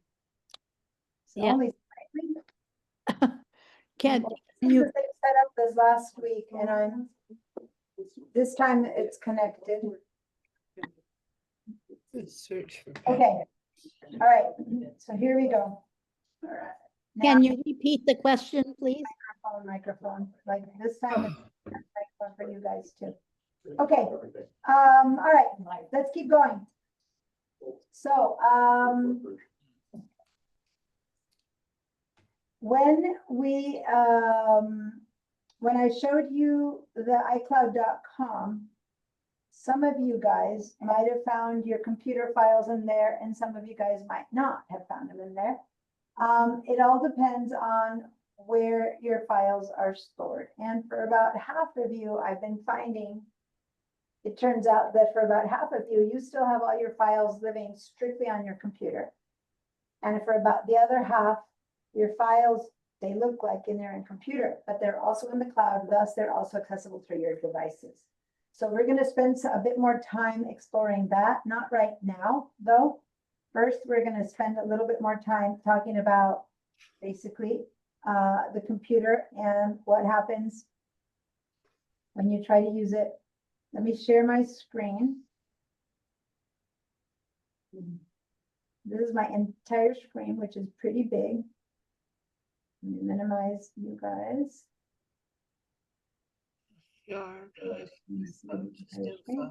So here is, and I need to change you guys on my other laptop. Back info pages. Okay. So this is kind of how I get to, I'll see you on the other computer. All right. So you guys at home, it's a little bit harder to see you when I share the screen this way because it's a little bit different than how it happens when I'm in my home computer. So I'm gonna, so if you make sure to raise your hands, do the yeses and the nos and those things in a way that is pretty visible to me. All right. So here's the desktop. I had asked you who was new to computers, and I got one person saying that. Now, who is good at computers but is new to Mac? Go ahead and raise your hands. Okay, so Gigi, I believe probably Phil-ish. I don't know how new, but yeah. And then how about at home? Any people who were really comfortable with computers but are new to Mac? Not really? Okay. Okay, so that means that because it's different to be new to the world of computers than to just not understand this computer. It's like you're getting, you know how to drive a car, but you're getting into a Mac truck, and it's like, okay, not the same, right? But ultimately it is the same. You just need to figure out where the new gears are or the kind of stuff is, but they ultimately do the same thing. All right. And also because if I don't have any people who are PC transfers, then there's things I don't even say. But when I have some PC transfers, I try to equate one thing to the other as best as possible, because ultimately it is all very similar, one to the other. Okay, now the other homework that you all had to tell me what your operating system was, and you needed to know it. Those of you who were here, you have to go home and check. So what's your operating system? At home, if you have an operating system that's either Ventura, Sonoma, or Sequoia, give me a yes here as well. If at home, not school computer, doesn't matter to me, but if at home you have Ventura, Sonoma, or Sequoia, give me a yes. If you have Monterey or anything older, give me a no. So I need to see it. I think last week we had 2 people who had an older computer system, and I need to see my no's. Yeah. Okay, where are those people? Who were they? I brought my old computer here just to help them. Here we go. Well, okay, Jenny? Anyone else? Oh, I think it was Virginia, but Virginia didn't come back. Okay, so that's about it. Huh? Okay, so Monterey and Sequoia. Sequoia, okay, great, perfect. Now you can just go say about this fact right there, and it just gives you a little red summary. So about this fact, and right there, not facing there. Touch screens. I'm gonna cut my own finger. Thank you. Okay. I had iCloud before I went to the break. It signed itself out. I guess so. No, but it doesn't even see this. Oh, print. I'm gonna have to check all of these things. Yeah, that's good to know. So, just so you know, Josie had her computer signed into iCloud before we went on break. And she was just showing me that she hasn't touched it all the time during break and back, and it was blank, like it signed her out. So I don't know how long it took to sign you out because we weren't here to see it, but it's good to know that it does sign out. I just don't know. With mine, it's about 10 to 15 minutes tends to be the norm, but yeah. But that's a long time to leave your computer at a public library or a hotel and have someone else sit there, right? But if it's a trusted friend and you left their house and left it, hopefully it's a trusted friend and nothing happens. But ideally, remember to sign yourself out. Okay, so I'm only seeing then Jenny, and I thought there was one more person who had an older computer. I don't see Susie here today, so maybe it was Susie. I don't know. Excuse me, I can't get the screen with everyone on it. I've got a full screen, but just of the people in class, and I don't know what to push. It's the What? I'm so sorry. What do you Okay. want? top right, top right of your Zoom You? screen. There's something that says view. Yeah, Yeah. on that, and then you can see there's standard. If you see standard, you would see a little row of people on the top, or gallery, you would see all the people. No, I just pushed standard. So standard should show a lot of me and a little row of other people. So No, look for gallery. I'm just seeing the class. So look for gallery, the word gallery.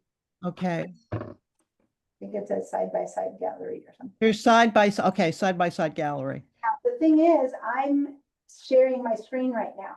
And right now your screen only shows the forest here. But so since I'm sharing my screen, when I'm sharing my screen, I'm about to demo something, you should be seeing the screen really big and not so much the people, because it doesn't matter so much. I understand that, but I'm looking at, now the next problem is I'm looking at your screen and all I'm seeing is your, That is more of a complication, and here's what's happening. And this is something that I deal with when I'm teaching solely the Zoom class, and I haven't really had a chance to deal with it with you guys right now, is that when I share my screen, it takes over their screen, people who are on Zoom, okay? So what you need to do, and see if you can hit your escape key to start with. Just where's that? key is the top left key of your keyboard. Everyone find your escape key. Not that you guys need it here right now, but just so that you know where it is, it's the ESC. And that top left on your keyboard, do you see an ESC? I'm not seeing it. Okay, look at your keyboard. Oh, my keyboard. I'm so sorry. For top left Yeah, is the ESC for escape. just made it small. Okay, so now move that over a little bit and then drag it and have it be like to one side so you can see my demo, but you still see. I can't move it. computer. I can't- Make sense? I don't know how to move it. I'm so sorry, You everyone. said it made it small. Yeah? You said it made it small, that was the goal? Paula, Yeah, now I still have the same thing. you said it made it small. No, it didn't. I Oh, made it thought you small, said it made it small, okay.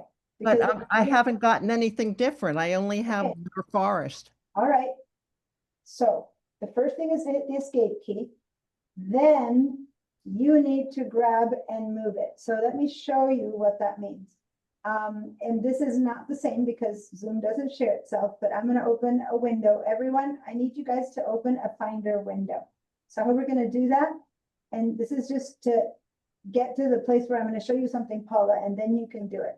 You go down to your dock and see Go on the down to what, bottom- Doc? Yeah, bottom left of your screen, on your Yes. dock, there's a smiley face, half blue, half white smiley face, give it a single click. I don't and see a smiley I know. face. I know, hold on, because Okay. we are in this other mode. So I am explaining how to move things around so that you can now move yours out of the way so that you can see this, okay? But I have to show it with something, and I can't show it with Zoom because I can't share my Zoom. So everyone, listen. This is a Finder window. Now, a Finder window is how we look into our computers. But the only thing I'm going to show you about this Finder window right now is how to move it, because Paula needs to move her window and we all need to know how to move our windows. So this whole window, if you touch anywhere, you can't move it. The only place you can move it from is from, see this line here, this gray line right there? No, Okay, anything above this gray line that you click on, you can click and drag and move this. So I don't see what you're referring to. Paula, give me a second. I'm showing you will. how to move things. And then with that knowledge, I'm going to show you how to move yours. You basically have to go to a special spot. If I click in here and try to click and drag, I'm moving something else. If I click over here and try to click and drag, I'm moving something else. So you need to be in this safe area up there. It's called the title bar.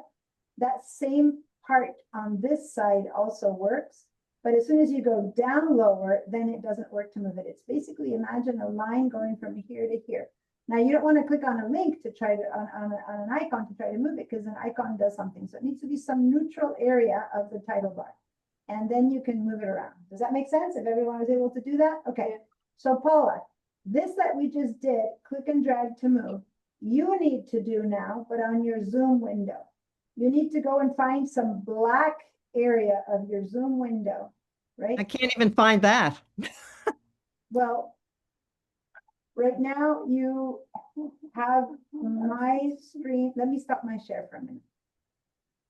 Now that I've stopped my share, do you see the Zoom window, the black Zoom window? I don't see anything. My screen is blank. Well, I just stopped the share, so you should be seeing Oh, I don't have, Zoom in yours. You should be I don't see Zoom. Well, do I'm you so see- sorry. I'm slowing down the class and it's not what I Paula, was do you gonna see me? do. Do you see me? Yes, now I do. There's black around me somewhere. Yes, That's the black I'm referring to. Click on okay. that black, the top part, and then you can drag that window around. It's always on the Mac, the top part of any window. Does that make sense? If I click on this black here and try to move things, see how nothing seems to be working? It's always that top part of any Mac window that you click and drag. Does that make sense, you guys? Can you see what I'm saying? So can you go to wherever you see me and go to the top bar and move me around? Paula, did that work with a click and drag? No, I make you bigger. Okay, Now I'm moving you. okay. Now, if you put your mouse, guys, everyone do it with a Finder window now. Paula, you'll do it with the Zoom window. If you put your mouse on the edges of that Finder window, it turns into a double-headed arrow. And then you can make it taller or shorter or wider, skinnier, et cetera, but you have to wait until it gets into a two double-sided arrow. Does that make sense? Now at the same time, if you go to a corner, I can actually move both at the same time. So see how I see an angled double-headed arrow? So then you can move it in and out and any angle from the top, from this corner. So any of the corners is accessible. So that we're doing with the Finder window, moving it around. I don't have your window. I know. Oh, okay. But what I'm showing, can you see what I'm showing? You can see what I'm showing, right? Not very well. It's very small. Okay. Now, what I'm showing is that you go to any corner of this window and you can make it bigger or smaller. If that worked for everyone, give me a yes. Let me clear your answers as far as people at home. But now, that which I just demoed, Paula, because you don't have that window, you need to do to your Zoom window. You need to go to some corner of it to grab it and make it bigger or smaller. Okay, so that you can make it smaller so that you can then see your own window behind it. Can you try that? I made it smaller. Okay, good. Now, that same thing that you did to make it smaller, now I'm gonna share my window again. Good. Now it's big again, probably, right, Paula? I don't see it at all, so I have to push on your, So now, do you see my shared window? no, What are you seeing? a blank screen. My, what do you call it? My page, my entry page, the picture that I have, It the def- screensaver, sorry. And now I don't have you at all because I pushed something wrong. Oh, I've got Zoom now. Let me see. I can't hear you, Diana. Okay, sorry, I had pressed on the audio button. If Zoom got so tiny that you can't see me at all, that was too tiny. You need. No, it's saying go back. I'm not even on the screen now. And Okay, it's back to meeting. I found Zoom and I push join. Let me try join. so you're joined, you are here. I can see you, you are joined, you don't need to jump. But I in. can't see anything on your end. Go down to the dock at the bottom of the dock. So guys, whenever you're on Zoom, you go to the dock. This is for everyone now. Pay attention. This isn't just Donna and the dock here. Can you guys see that I have an icon here that says Zoom? That's because Zoom is running, right? So if you ever don't see a Zoom window, you go to the dock and you do a right click on it, and then you can say show all windows. I don't even know where the dock is. I can't find it. So right now, See, well, I'm kind of at the limits of what I can do to help you. If this were Zoom only, I could maybe, let's spend a bit more time at the end if you don't leave early. If you don't leave early, I can try to help you after class, okay? Okay, thank you. I don't know right now what else to do. I can walk you through a couple more steps, but now I need to attend to everyone else. So, just keep watching and then hopefully that'll be enough. Now, something I said at the beginning, I'm gonna say again.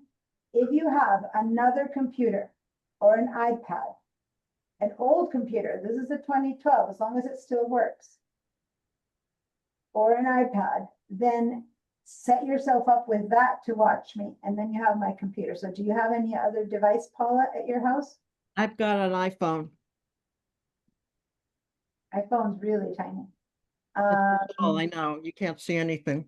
Yeah, so that's not gonna work. Okay, so now let's continue with the class, and I'll see after class what else I can do to help. Thank you very much. You're welcome. there, Okay. Oh, so wait a that- minute. I see it now. I don't know why. I didn't, see it Okay. either. She did something and I can now see it. I'm sharing my screen now. Right now, I began to share It's my. small.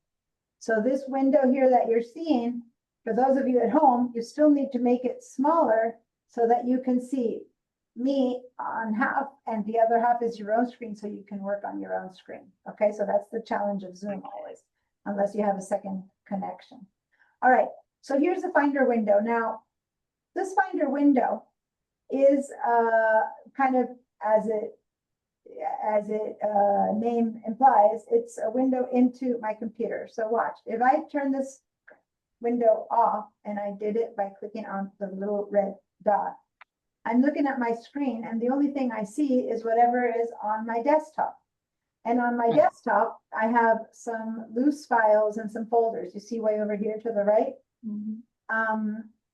Let me see if I can put a little light on my mouse.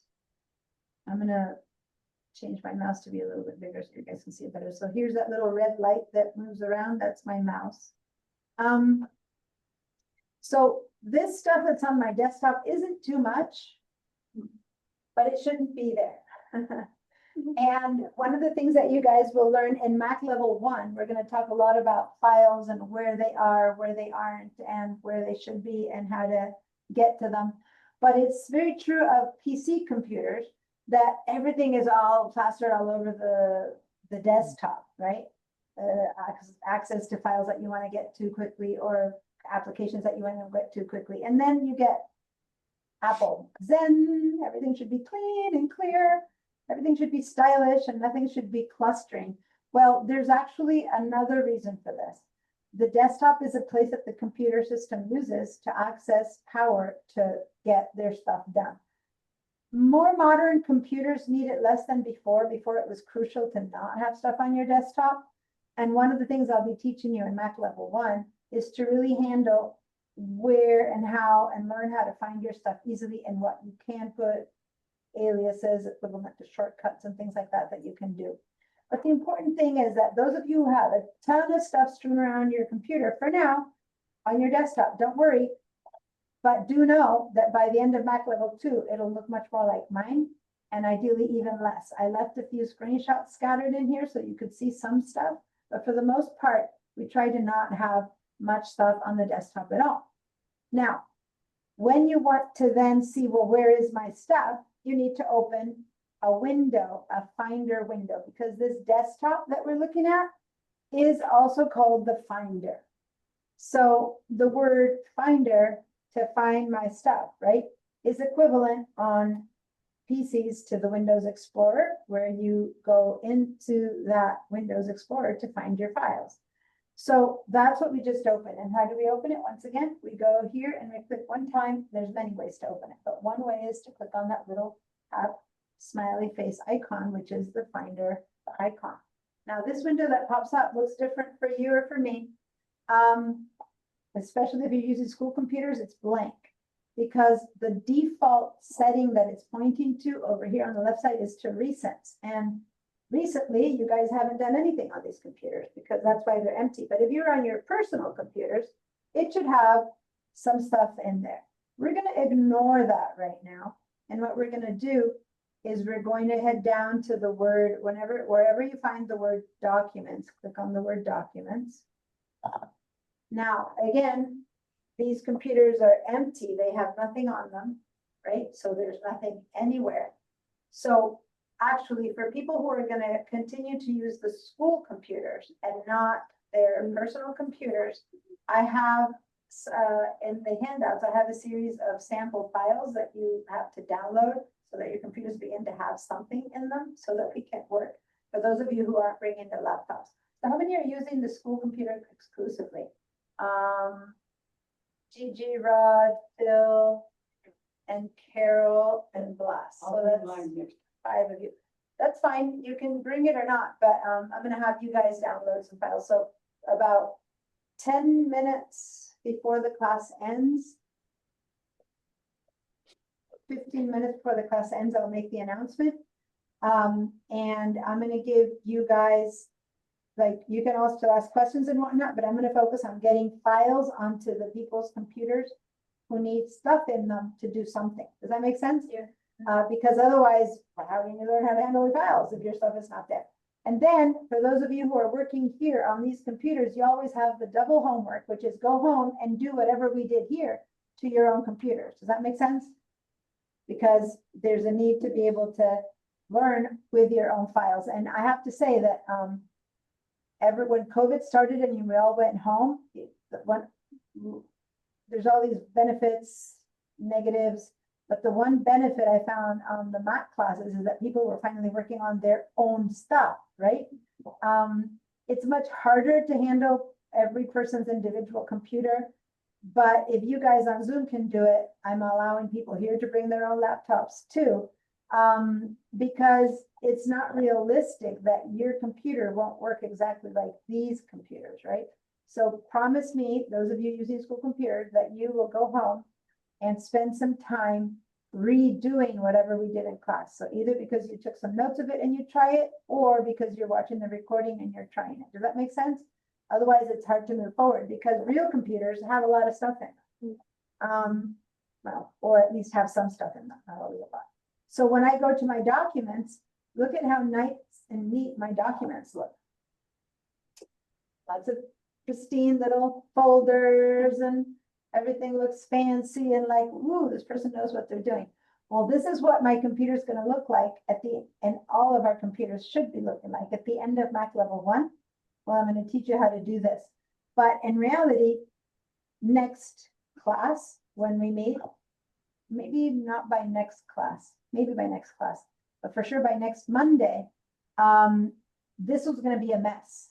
I'm going to mess this all up again because that's what most computers are like, and then we're gonna slowly begin to get it into shape again. Does that make sense? So enjoy what it's gonna look like, because it won't look like this much, much more. But I am gonna do a little screenshot of it so that in the future, when I tell you, what it should look like, this is kind of what it should look like. Now, How did you do the screen? I did a shortcut, Shift Command 4, and then I dragged a little, and then I dragged that pointer across the stuff that I wanted to do a screenshot of. Yes, Sue? Um, I'm sorry, I just lost my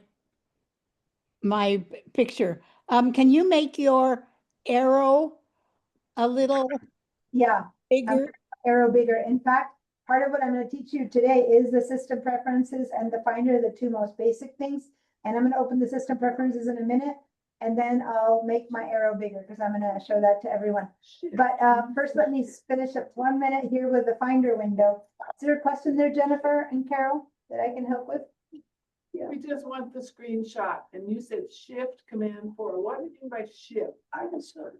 Shift, Oh, shift. the thing that makes your uppercase, yeah, shift, Okay, and then shift, command, And then. and then 4, and then your mouse turns And then into like a 4. little crosshairs, and then you can do a little Square. area, and then you did a little desktop. As soon as you did that, Oh, you yeah. have a little screenshot appearing, littering your desktop, because that's where those screenshots end up on your desktop. Is that what you do with it? Just let it alone. Shift Command number 4. Number 4. Yeah, it's 3 like that. And there's a couple, bunch of other different ways to do screenshots. That's one way. Now, what happens is that this Finder window is missing something. And those of you who've already taken my classes already have that. Let me bring your hand down, Sue, because I think you've already answered the question, which is there's something very, very important at the bottom right here of this Finder window that does not come turned on. And this is an example of something you guys at home have to do when you get back. Because I want to be able to find something out more about these files. I want to know where they are if I click on it, and there's a bar here that will tell me that, but I need to turn it on. So if you go up to the word view at the very top of your screen, view, then I need you to go down and say show path bar. Show path bar. Go ahead and do it, Rod, on the school computer, because we don't have it. Show path bar. Now, if at home, if you come over here and instead of the word show, it says hide path bar, it means you've already turned it on. So I'm going to click on show path bar, and look at what happened down here. Now I have a bar that is saying that the folder called items to be organized is inside of the folder called documents, which is inside of my iCloud Drive. It's showing me the path to that file. It's like you go and I love Carol is the best for these examples. Every time I give a fun example, Carol starts laughing. I love it. You make my life. It's like, oh, I must be a good teacher, Carol. So I'm always giving examples of your house. So it's like, when you walk into your organized, very tidy bedroom and you're looking for your pink shoes, well, and you're in the kitchen, you basically go to your bedroom, you open your bedroom door, you open your closet, you go to where you put your shoes, you open whatever you need to open, and there's your pink shoes, right? So that's the path to your shoes. All right. If you are me, you might have to go search in the laundry room, you might have to go look in the bathroom. That's what most people's computers are like me with my stuff. Like, pick up the bottom of the couch to see if the pink shoes are somewhere. On my computer, though, I can't just walk into every room to look, to find something. So on my computer, I'm very tidy because it's much harder to find stuff. I can just open up and look for pink shoes. By the way, I don't even like the color pink. I don't know why I gave that example. But anyway, they stand out, right? And you can kind of look around and, ooh, there's the pink shoes. But you can't do that in real life to to a file. So the path bar shows us the way to get to our files. So now, once you have the path bar there, there's one more thing we want to see there. Let's go back to view and let's turn on show status bar. The show status bar is also very useful to tell us how much stuff is in something. I'm gonna click on show status bar. And now you'll see that under the path bar, another thing appears. In this case, it's saying 1 of 16 is selected. And there's 7 gigabytes available on iCloud. That's what that one's saying, right? Now, if you guys don't have anything and it's empty, which it is for many of you guys, then at the very least, if you click on desktop or documents, it should be saying that your desktop is, for some of you guys, in the iCloud drive. And for some of you guys, if I click on the word downloads, my downloads are in my computer, the Musakio users Macintosh hard drive. You see that? So everyone click on the word downloads. And if you click on the word downloads, it's saying that your downloads are in the computer that's your name, users Macintosh hard drive. On the sidebar? Oh, on the sidebar, I'm sorry. On the sidebar, find the downloads, okay? Yeah, so at home, if everyone has found their downloads and you can see the path, go ahead and give me a yes. Over here, has everyone found it on all of your different computer? I can't walk, so I'm dragging my shoe. So I hit my right foot. So now I don't want to end up, and I was supposed to do something else after school today because I'm going straight home. Wearing your wheelchair. Oh, my goodness. I'm flapping around. What size are you? I have an extra pair of sandals in my car. I'm a 6, 5.5, 6. They might fit, they might fit. Yeah, I keep them for the beach to walk in the tar. Oh, I would appreciate that because I need to go somewhere else Yeah, after that's this and thank you. I don't care if they're too big as long as they don't flop around like this. Thank you. You guys aren't aware to see, but my shoe and my sandal are like separating from each other and I can't. Okay. So what this is telling us is that the downloads are in my computer. The Macintosh hard drive is my computer, right? It's my computer hard drive. Now, watch. When I click on the word documents, my documents are on the iCloud drive. Everyone click on your documents on your own computers, and those of you who don't have your own computers, on your school computers, and tell me what you're saying there. Where are your documents? Read the path bar. And if you are on school computers, Go to Finder, you're seeing it also. and now what do I do? Okay, we needed to go up to view. And say show bar. Okay, and then if you did it again, it turned off and go up to view. That should that. And show status bar. No, it's a document. Okay, and now click on the What word about downloads. this? That's supposed to be And it says that your downloads are in your computer, so you're going to now go to your documents. but what's this supposed to say? And your Well, documents when you click down. are on the Yeah. iCloud drive. And actually, It's here, a you're here for a second. Okay, so now, you didn't turn on your status bar either, so go up to Oh, view. it's the view. Go up to the word view. Okay, go down to show, show path bar. Yeah. Good, so now, for the, look at me walking and drag my foot away.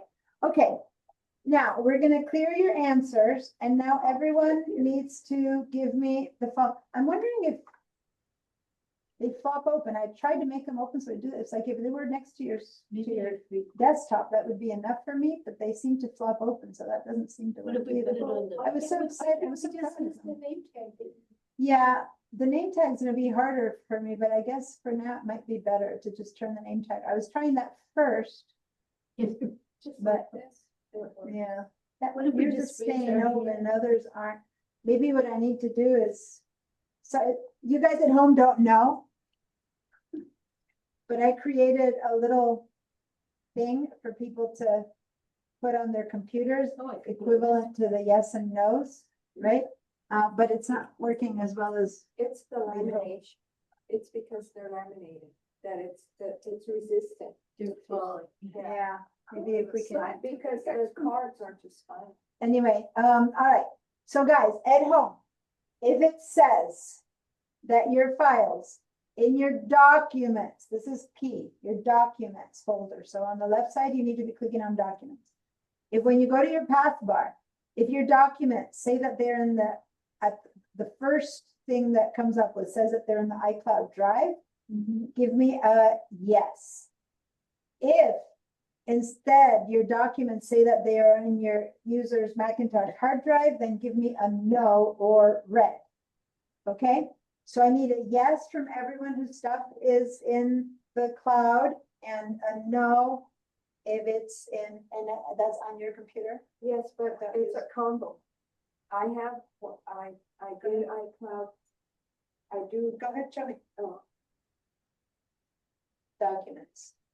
Okay, Macintosh. right, because when I got it, I only kept it on one, and then I switched to iCloud, so most of my current ones are on. Well, and then once I explain when I explain this whole thing, you'll understand why that doesn't necessarily make too much sense to my question right now. Right now, your documents folder is in your computer. Correct. Now, if you have other stuff on iCloud, we'll talk about that later, but right now, this is how, so. No. So what I'm saying is, it's a separate thing. For this computer, the one that you're choosing to answer for, right? Which for you guys at home, it's your computers. And for everyone who's here, if you have your laptops here, I need you to answer for your laptops, okay? Your stuff. I know that if your stuff is on, if you're using the school computers, that it'll say Macintosh, okay? I know that. But for those of you who have your own laptops, I need to know what it says. Okay. So, no one at home, I'm only seeing 2 yeses and nothing else. So, Sue, Marta, Yolanda, I need you guys to grab your Finder window, click on Documents. And I can't find documents. okay, Finder window, you have to open up your Finder. I did.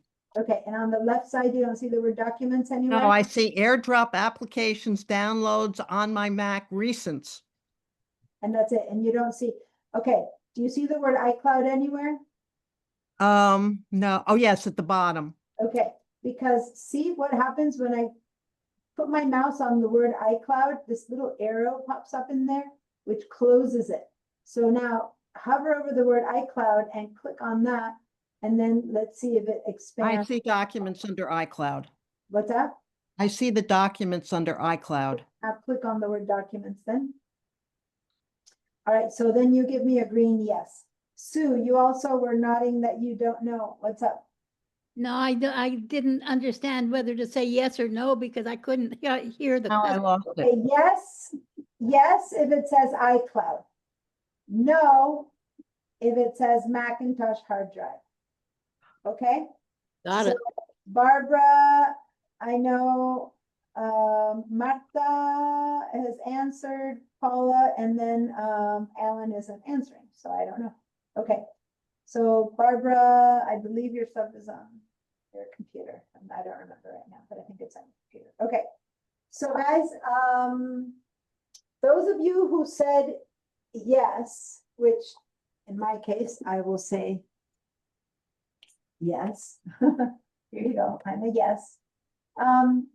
Because if you notice, I am seeing all my files. They look like on my computer. Looks like they're on my computer, right? Yeah. But ultimately, the path bar is telling me they're really in the iCloud. Now, when I say, but they're really in the iCloud, it's not that they're not here. It's just that they're here, and they've also been shared to the iCloud. Okay.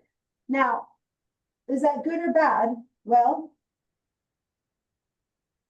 for me, the answers are, the question isn't whether it's good or bad. It's more like, what do you, I'll explain it, we'll talk about it, we'll do a lot of work with it, and then you can choose if you want them one way or the other. Now, if your stuff is living on your computer only, right? So those of you who said no, people for whom the answer was red or no. In the case of at home, it's just Sue. Paula, you should have a green yes on yours. I know, but I've lost it now. Oh, Okay. here, iCloud Okay, I'm gonna document. stop this for a minute. Yeah. And I'm gonna open, the, no, not that, sorry.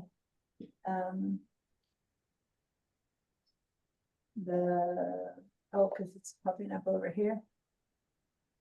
I'm gonna open up the cloud.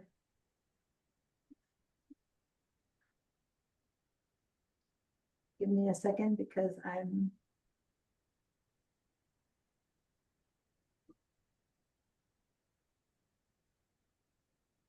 signing up, but I'm on the third computer, so stretching like a giraffe. Okay. Passcode.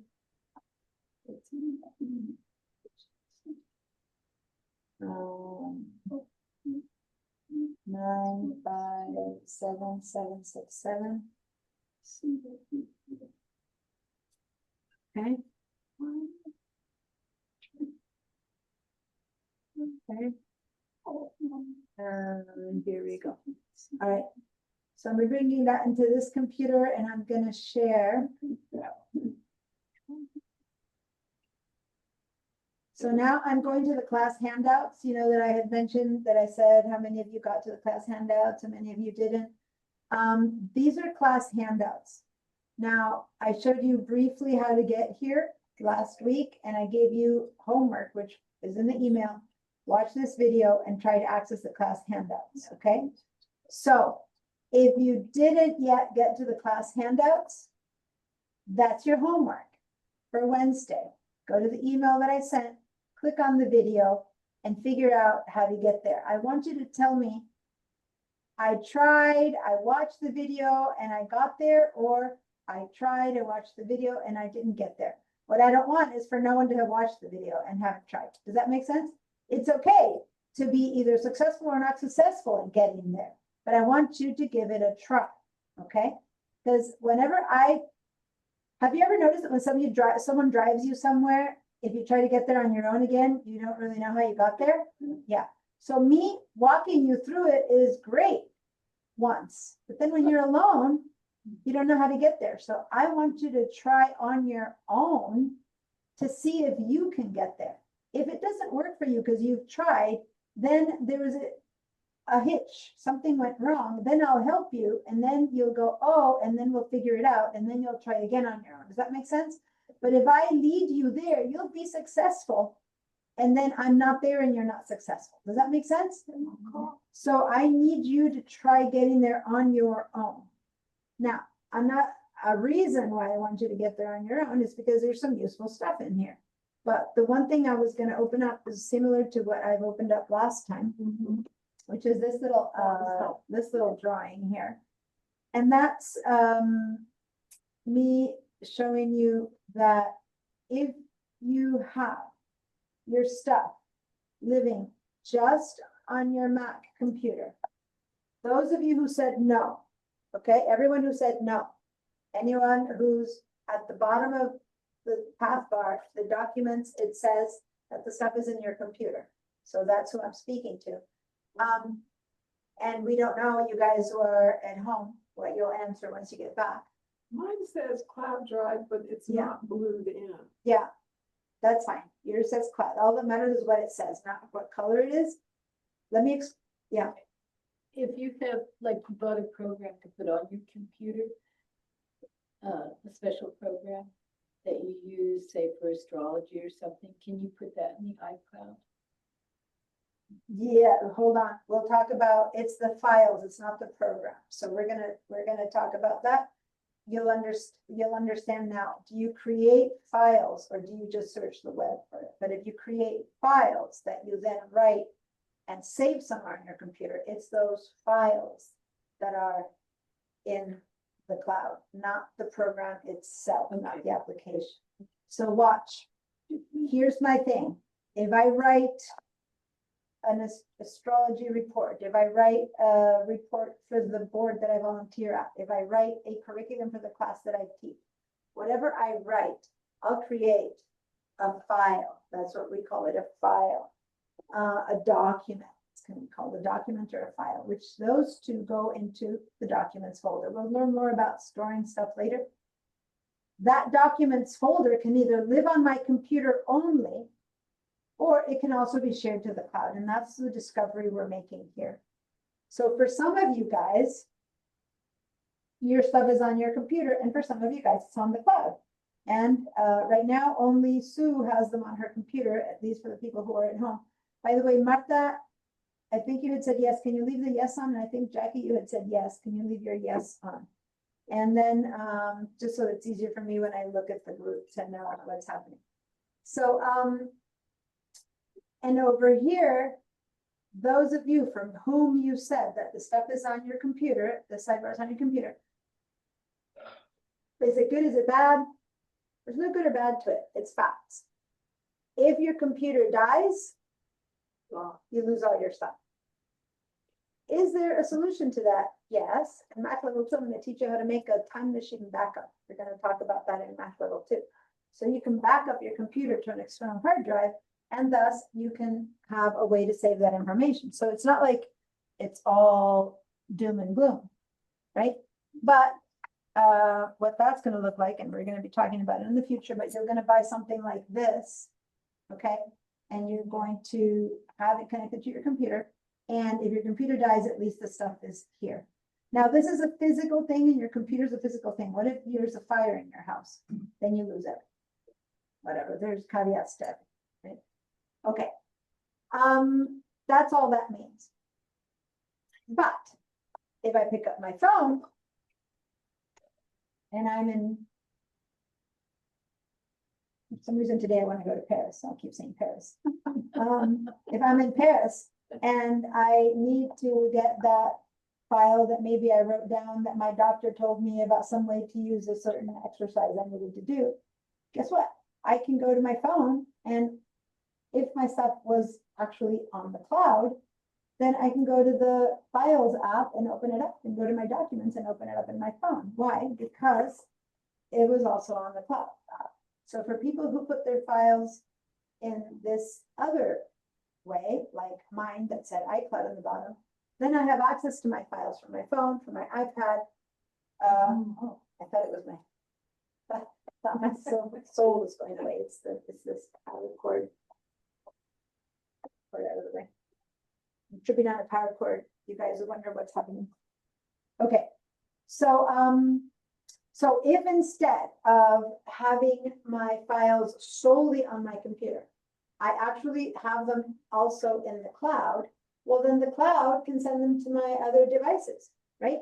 So I can access them from all their devices. That's all that means. Now, and this is very important. It's one file. Just because I see it in 4 places, I see it on my phone, I see it on my iPad, I see it on my computer, I see it on the cloud. It's one file. The nearest example I can give to that is if you have 3 TVs in your house and you're on the same channel, you see it in 3 places, but if the TV station were to go off air, it'll disappear everywhere. Does that make sense? Yes. So it's one file. If I delete this file in my computer, it's going to delete in the cloud and in your devices as well, because it's one file. It happens to be projected across many devices. Does that make sense? Yes. The good news is if I make changes on my phone, when I get home and I open it at home, the changes are there. When I make changes on my iPad, the changes are there. When I make changes on my computer, they're there. But it is one file. It's not a backup. It's one file. And if I lose it because I put it in the trash, I lose it everywhere. Is that clear? Yes, yes. But I see it in many devices. That's what it means to have the things on the cloud. So repeating that, if you're working with a document on the computer and it's being saved to the cloud, if you delete it from the computer, it's also deleted from the cloud. There's no way to save it there and then delete it off your computer. It's not a second file. It is the same file. You can make Can you a save a copy? You can save a copy as much as you can in your screen, in your computer to make a copy. But if you don't want it on your computer anymore, you only want it in the cloud. Then you use the cloud as a separate storage space. And I don't necessarily recommend using it that way, meaning, hold on. It's not that I don't recommend. Right now, I'm trying to explain the iCloud ecosystem, okay? That's not to say that you can't have a copy of it somewhere. In fact, I just said that I'm gonna recommend making a copy of stuff so that you can have things somewhere else in case you want something else. That would be an external hard drive. And an external hard drive could be your Google Drive account or something else. But if you have not set up the iCloud ecosystem, then you could use the iCloud as a second place, which is, I believe, is what you're talking about. And in the past, we used it that way. It's like another place that you put stuff up there, and they are separate from you.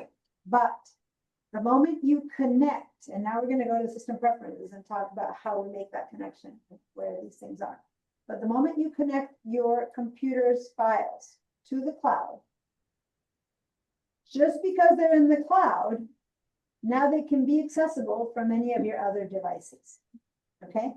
And they are one. It's not that it's not possible to do what you're saying, but you would have to do it with another device of some kind, but not on the cloud. You can have two on the same cloud, A and B of the same version, but it is not a separate location. It is all one. The cloud becomes one place that projects itself, so to say, to all your different devices. So the files that you have here, those of you who said no, they are truly living in a little island. And that's how computers were for 20, 30 years. And for many people, they still that way. They have their little island where their computers, their files exist in their computer. And if something happens to that computer, your saving grace is only if you made a backup to it, right? How many people over the years, if suddenly their computer dies and they lose everything? You hear those horror stories everywhere. Same with photos and stuff like that, yeah? So the cloud isn't about a backup per se, because if you delete a file, it deletes everywhere. So it's not that kind of backup. It doesn't save you from mistakes you make, but it saves you from when your devices die. In that sense, it's a backup. And that if your computer today gives up the ghost, okay, I'm gonna fork out the money, buy a new computer, put it in my Apple ID, it all flows back into your computer. Does that make sense? I mean, you guys who have bought a new phone, people who, not many people buy many new computers. I mean, you know, we buy a computer every so many years, but some people change their phones all the time. Or phones die more often, or they get lost because, you know, there's something that goes in your pocket. A lot of people have bought a second phone, and have you been surprised to suddenly see that all your stuff is in there again? Why? Because all the stuff that's in the phone automatically forever has always been already in the cloud. That one they don't ask you, do you want to put the stuff on your phone in the cloud? That just comes, that when you put things on your phone, they're saved in the cloud. That's how the phone does it. So now the computer can do the same thing. Does that make sense? You can choose to have all the stuff that's in your computer, in your documents and desktop folder, be in the cloud. So now I'm going to actually change my share back to my computer screen and have this. And so now watch, if my documents says that they are in the cloud, then my desktop stuff is also in the cloud. You see that? So it's your desktop and documents folder. Those are the two that go to the cloud. What about This- stuff on the drive? Versus not your downloads. Your downloads for everyone are always on your computer. So can you ask your question again, Paula? What about it if it's on your drive? Because my stuff is on my drive. I never use my documents. I have stuff that's 100 years old on my documents that I don't even care about that's in the cloud. Okay, so you're talking about this thing that says iCloud Drive? Yeah, my Google Drive.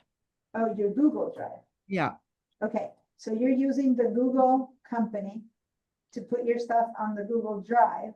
right. It's a whole different creature. And that is what I do with the class handouts, by the way.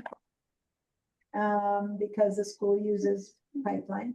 So these are the class handouts, and where they are living is up in the Google Drive, which operates differently, operates more like what Phil was asking, operates like what you're saying. You have stuff in the drive, but they live there in the Google Drive. They're also on my documents. Hold on. The Google Drive is a different creature than the iCloud Drive. The iCloud Drive is the Apple Drive, and the Google Drive is Google Drive. And although they're both called Drive, they operate very differently. So I don't want to equate things because they're not. They're both online. That's true. And they have your files, but the files that are in your Google Drive don't go back into your computer, back into your phones, back into your iPads or whatever. There's a way to make that happen, actually. Are But they both a triangle? no, I don't want to dirty the waters here. Do not compare Google Drive, at least not the way your school pipeline works. There is a way to hack it to make it work like the iCloud Drive, but the way that we're talking Google. is different. Yeah. Okay. So here on the left side of your screen, Paula, do you see somewhere that says Google or Google Drive? I'm out of it now. Okay, so where do you? Okay. Where do you find those files that you put in your Google Drive? How do you get to them? You go Well, I online? used to have an icon at the bottom of my screen, but it disappeared. So I get online and then I push buttons on the side and it brings it up. Got it. So did you hear what you said? She has to go online. Good or bad? Don't get me wrong here. I'm not trying to say that what you're doing is right or wrong. I'm just comparing it to how the iCloud works. The pipeline stuff is only online, meaning you have to have an online connection. Meaning you need to be connected to Wi-Fi or something like that. Which means that if you're in the middle of Paris. Today we're in Paris. Ooh la la. Sometimes, come on, sometimes we're in Paris, okay? Today we're in Paris. With a broken shoe. But today I'm in Paris with a broken shoe, how terrible. We're supposed to walk. Today we're in Paris. Some days I just like, today I wanted to be in Paris. I don't know, maybe because I dressed a bit prettier. I don't know. Other days I'm in my sweats. Anyway, so if my stuff is on my, on the cloud, the good news on your computer, and let me forget Paris. No. Because Paris might hide, don't forget it, but there might be like public Wi-Fi's and stuff, I don't know. Right. But say I've got my computer under my arm, and this is a real example now. We camp a lot with my family, we go camping all the time, go into the Sierras and there's no service, no connection. Wow, that's good. Good. No, it's gone. Yeah. So I'm in the middle of nowhere, but I brought my computer because school's starting and, you know, I gotta prepare my class files. Guess what? I can work on my files on my computer, even if I don't have Wi-Fi. Because they're on my computer as well. But the only difference is that they're not updating themselves to the cloud because there's no connection. If at that moment, someone could be in two places and we're able to go to the iCloud from home, they would go up to the iCloud. Those documents would not be identical to the ones on my computer because there's been no connection yet.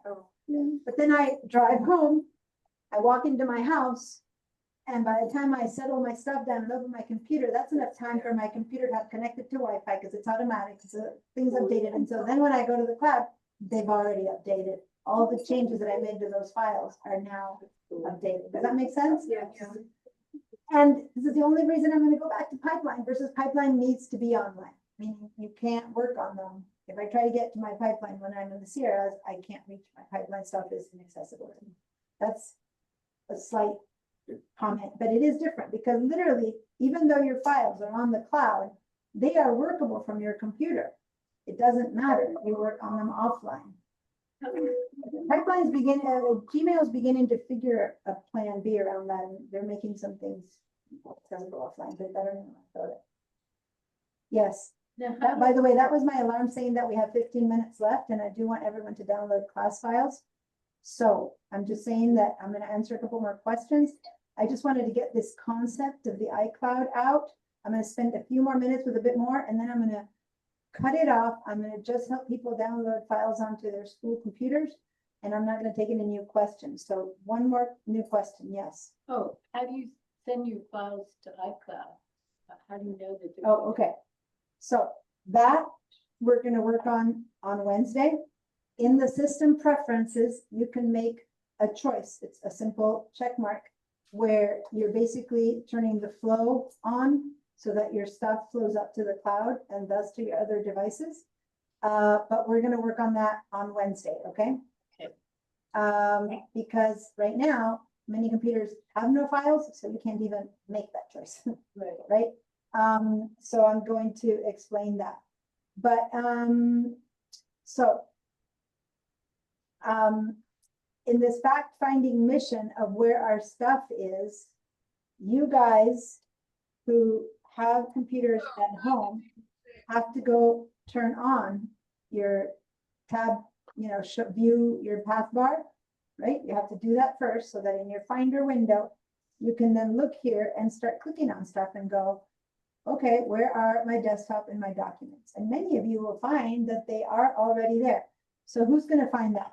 If you just bought a new computer for the first time ever, the last 5 years, you go to the Apple store, you buy a Mac, and they set it up for you. If they set it up for you, they probably don't even ask. They just, your stuff goes to the cloud. That's the default. That's the way the iCloud works. If on the other hand, you receive it at home by mail and you follow instructions and you set it up pretty much with their default settings, your stuff is also on the cloud. But if you listen and read every single thing, there's a place where you get to choose to say, no, no, no, no, no. I want my stuff not to go on the cloud. You can skip that choice. Few people know that. So if you've bought a new computer lately, new, started from zero, your stuff is probably on the cloud. If, on the other hand, your stuff was never on the cloud and you buy a new computer and you just update your stuff from how it was to the new one, it'll grandfather in your choices. So the stuff will stay on your computer and not go to the cloud. Does that make sense? So it depends on whether it's brand new or if it's a grandfathered upgraded computer that gets installed the way you had installed it before. In which case, if your stuff was in your computer, they stay in your computer, they don't go to the cloud. Does that make sense? Mm-hmm. Then you have to consciously go to system preferences, which we'll visit that next class, and turn that feature on. And am I recommending that you turn it on? No, I'm explaining the pros and cons, and you don't need to turn them on right now. You might choose to 2 weeks from now, 3 weeks from now. Your choice. I'll be explaining how it works. You can then go, I prefer this, I'm going to turn it on. What's harder is to turn it off. If your stuff is already on the cloud and you don't want them on the cloud anymore, you want them on the computer, by default, when you turn that same feature off, the stuff just lives on the cloud. And then you're going to have to consciously grab the stuff and download it to your computer. So it's a bit more of a process, but it's doable. I'm not saying you can't turn it on and off. I'm just saying the process, the way it works, it defaults to the cloud because the whole system defaults to the cloud, not just Mac. Every company, everything in the world, everything is being set up to default always to the cloud. So that's just how the systems are working now. So when you go home, find out where your stuff is.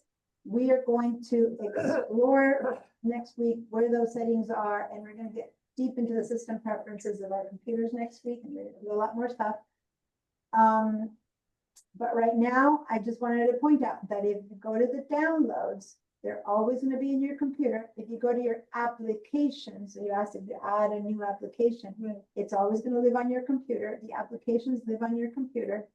It's just the files you create with these applications, where you save them. If you save them to your documents or your desktop, they go up to the cloud. If for any reason you work off of your downloads, which you shouldn't, then those live on your computer.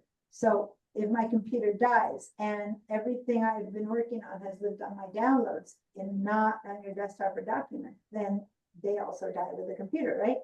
And I keep saying die, plan B, Mac level 2, I'll show you how to do a backup so that if your computer dies, you don't really lose your stuff, right? How much are those? 60 to a few $1,000s, depending on the quality and what you buy, but about, $50 or $60 is more than enough. Okay, so everyone who is using the school computers, I need you to download class files. So everyone who's at home, at this point, you're welcome to leave the class and you're done. And I'll see you next Wednesday. And it's been great having you. For those of you who are here at home, I'm going to stop my share. For those of you who are here and are using the school computers, please stay. And for those of you who are here and are just using your laptop, but every now and then need to go to the computers to do something, you might as well download the same class files. That way you can use them as well. But other than that, I'm going to do now what needs to be done for people here at using school computers. So if you use both, you might want to put some files in your computer and in your school computers. Okay, so I'm going to walk you through the process. Let's open Safari. Well, I have to do this. I have to do this. I don't have it. But you can do it. Okay, I'm opening Safari. And so who's going to do this, just so that I know who to support? Don't forget, by the way, when you leave, make sure you've signed in and drop both name card and red and green card. Okay, please. You don't need to take your name tag yet, just people who are leaving. Okay, so let's go to my.sbcc.edu, my.sbcc.edu, and hit return. And you'll have to sign in. I'm already signed in on mine. Bye, see you guys on Wednesday. Thank you. You're welcome. My SBC. my.sbcc.edu. Okay, and sign into your pipeline account. Remembering what we're doing, we need a dot between the my and the SBCC.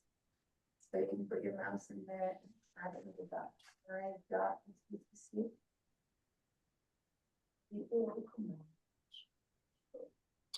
Click one more time.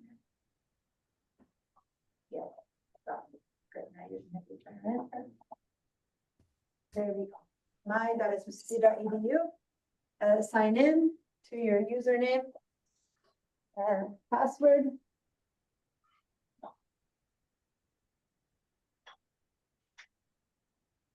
Okay. All right. I'm seeing some people still signing in. Oops, it's not working. Don't do it too many more times or you're getting 2 strikes. So something's not working there. Go ahead, show your password, see if something's wrong. I'm gonna walk away because you're using passwords and okay, I'm seeing most people are in. Carol, you're trying to get in there. Oh, yeah, it says my password is locked, so I'm trying to unlock. Okay, go ahead and say cancel for that for a second. Oh, I got it. Go ahead and click on that. I'll go turn my phone off in a second. Click on, yeah, click on this. No, you first need to put in your password. So click here. Oh, there we go. And now see if it's memorized. Click on that to see if it's memorized. Click right there on where to see here. See if it remembers it and then log in. Yeah. How can it work? Amazing. Sorry, that's my alarm to remember to end the phone. I am the kind of, I'm a steam train. I keep going.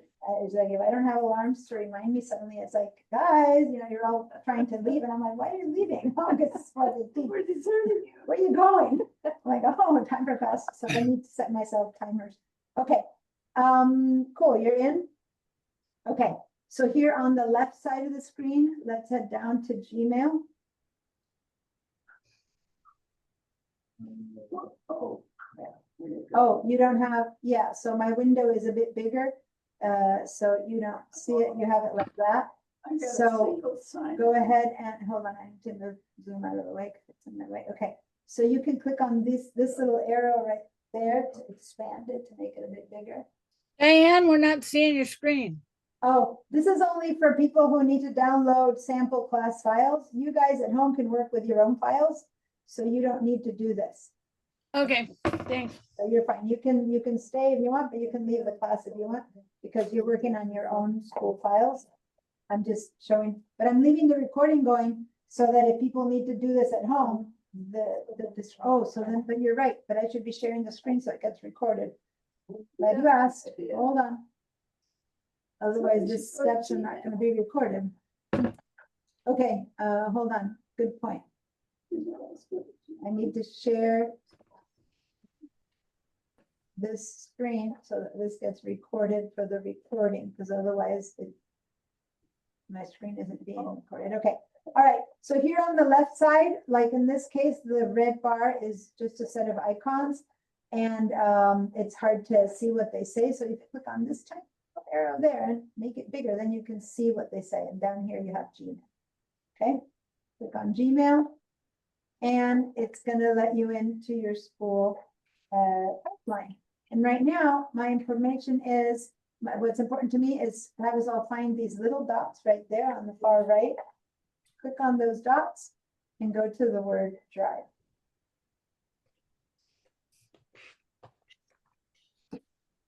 Okay. And once you're in the word drive, now you're in your Pipeline Google Drive. Now, Pipeline Google Drive is your school drive. Hold on, I'm trying to help. Let's see.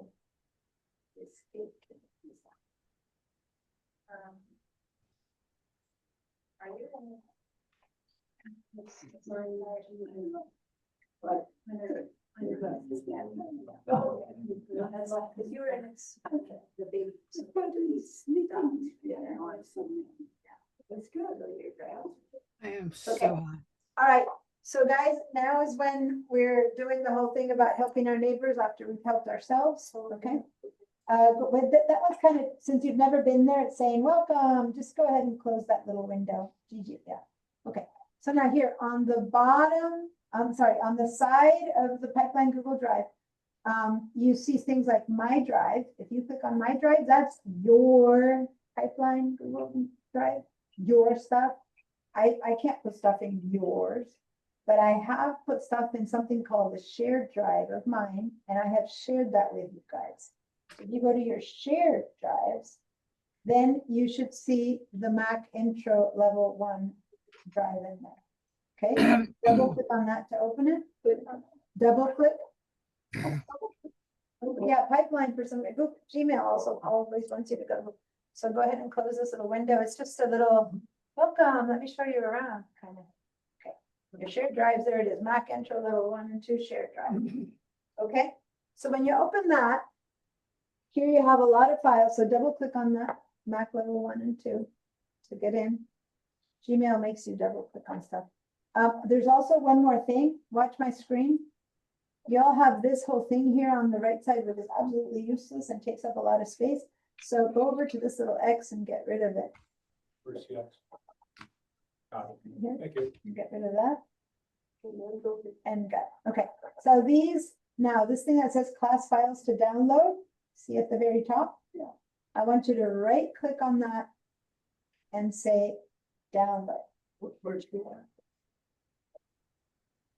Okay, that folder that says class files to download, right click, right click. Oh, your mouse isn't set up for right clicking, is it? Or is it the right click would be this click, yeah. And now click on the word download. One click or left or right?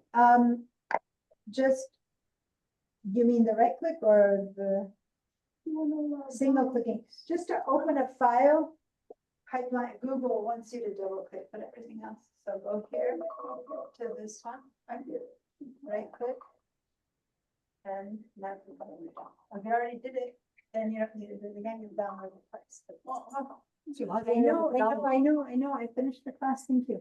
So the question, do you want to allow? So do you want to allow, say yes, allow? Yeah. I write. No, now it's just regular click. Only when I say right click, is it right click. The rest of the times it's just left regular normal click. So now click on the word download and it's downloading, preparing to download.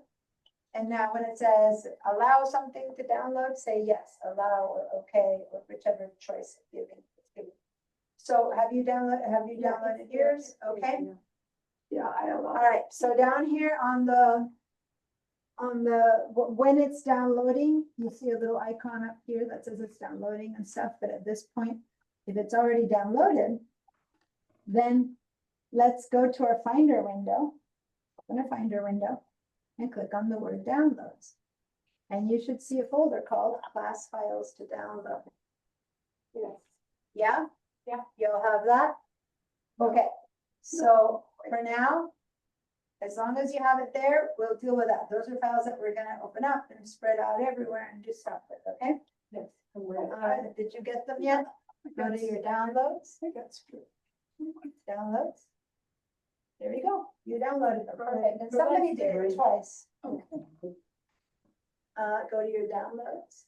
Yes, there you go. Yeah, you got them in your downloads. You open them up, yeah. No, for now, that's all I want. We're gonna work with these next week, but I wanted you guys to have something. So that's all. But do we do anything about this? No, they are there. Now class they is are over. Oh, And meaning we're done. We needed you guys to have some files. In fact, I used to send, that's all. Right now, all you have is to have some files. So now you can sign out, close down. And I forgot to say, hopefully the people who left, remember what, look at my screen for a minute. Before you're done, you need to go to the Apple and log out your name, okay? Before you leave class. But for now, you can just close this up. You can close all these folders and files and stuff. And you can be done. Yes, Barbara? Do you have a couple minutes to help me? Yeah. I was also supposed to help Paula, but she left. Remember I said if she stays behind, I would help her, but she left. So yeah, give me a second, Barbara, because Sure, no problem. Helping, if there's any other questions, yeah. So, so the important thing is that now when we go to our files, there's something for you guys in your, does that make sense? Yeah. All right, Some stuff, yeah. take your name tags, drop them off there, take your colors, drop them off there, and, I'll see you guys on Wednesday. Thank you. Here with me to get the shoes? Oh, that's true. Barbara, what's your question? Because Gigi was gonna lend me some shoes.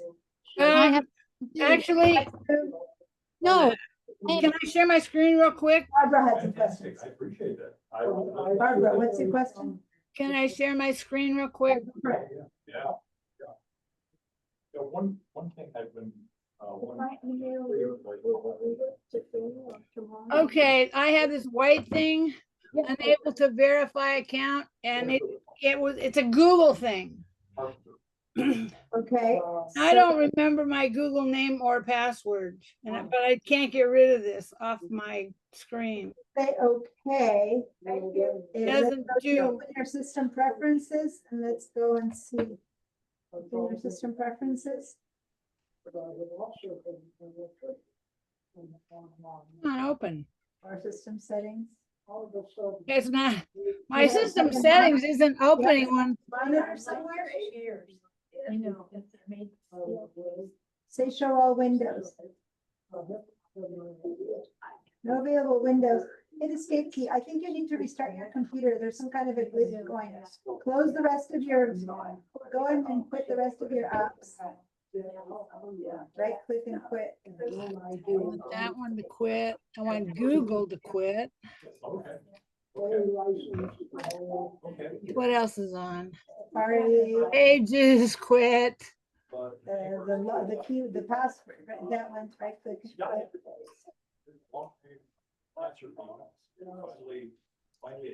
Okay, and then system preferences, yeah, all the ones that supposedly are. That Pages doesn't, oh, there it did quit. Yeah. Because that's your system settings, so it's not, okay. Yeah, it won't open. Go all the way to the top and let's see if we can do a force quit on the system settings. Go to the top, Apple, go to the Apple and say force quit, 2 down, 3 down. Yeah, and I'll come back. Oh, thank you. Medical school research. And then click on system settings and force quit, Cancer is what you get if you live too long. and then say force quit again. So is it, everybody will get cancer. Let's see that. Now open your system settings again and let's see if it works before we keep Yeah. restarting. Okay, we'll see you next, All right. next Thank you. Wednesday. Diana, Thank you. Okay, you're welcome. See you next week. Go down to your internet accounts on the left side. Down, down, down, down, down. Going down, a bit more. There, click on that. And one of those Google accounts needed to be signed into it. I don't know which, but try that one. Click on I think that it's one. this one. Enter Yeah. password. That's the one. See, I don't know what it is. Well, go ahead and say cancel for a second. Let's see if it lets you. Okay, go up to the top where it says details and we can see which account it might be. Details Right above. here. Yeah, click on that. And its email address, it has none. So that's probably. I think that's from when I had Cox. I got rid of Cox. Okay, go ahead and say cancel then and let's get rid of this account. Okay, so back there where it says delete account, because you won't delete it, you just have to enter it again. If it's a real account, that's good. Go ahead and say, yeah, okay. There we go. And then if you find out which account it was, you can reset it. Okay, so now you can. Oh, close that thing went away on my desktop. Thank you. You're That welcome. was driving me nuts. You can close the force quit app too. That little block that says force quit, and then you don't need to restart. You're good. Thank you. You're welcome. All right, I'll see you on Wednesday. bye. I thought the class was at 9 o'clock this morning. Oh, nope, it's at 1. All I right, went back to sleep. 1:10 for Zoomers, because it takes me a while to get everyone here in shape. Once Okay. it's in shape, Thank you. We'll start a bit earlier. Bye. Bye. I need help. Question? Yeah, what's up? I can get as far as the Google Drive. No, yeah, I'm trying to get to the class handouts. Okay, so So- go ahead and share your screen. I've gone, Can you share your screen so I can help you? oh, yeah. Let's see, share. I gotta go, wait, dunk. Okay. So now now what you have, you got to the Gmail and now see that little, yeah, there. Yeah, I go there, but And have no shared. I can't find shared. click on that, click on that. Okay, now go, about Google, this isn't where you're supposed to go, how funny. Thank you. I should fit you. Oh, Look at that. thank you so much. Let me see. And also I brought these for you, a couple of fresh Oh, pairs. that's so sweet of you. Oh my God. Oh, Good, you can thank relax you. now. Oh, Perfect. thank you so much. You have saved. They're Oh, totally wow. like in the car, heated up, so they're so Oh, they're sterile. warm. And look There's at that. What nothing I'm in- noticing too. There's no Look cooties. what else happened to my, so it's like I haven't used them for so long Oh, yeah. and they just, and I Yeah. loved these. I used to, I mean, these are beautiful. They are, it's right. Oh, they're destroyed. It's Yeah. like the leather just, well, probably. It's leather. I'm looking for a spot where you have your personal stuff. That, just that there is my food, but yeah, There we go. there we go. Thank you so much. Gigi. That's so sweet of you. Oh my God, now I have, oh, thank you. I And feel like they I was match, flopping too. around. Yay, and they actually look really good with my clothes too. Thank you so much. Bring them back on Wednesday. See you on Wednesday. All right, so that's pretty bizarre. Let's make it a little bit bigger. Like, what is happening here? It's not about Google. You've got something weird. Can you go ahead and grab and make this a bit, It's a, grab your window and stretch it out a little bit more? which one? This one? Yeah, this one. Yeah, that one. Oops, wait a minute, come back.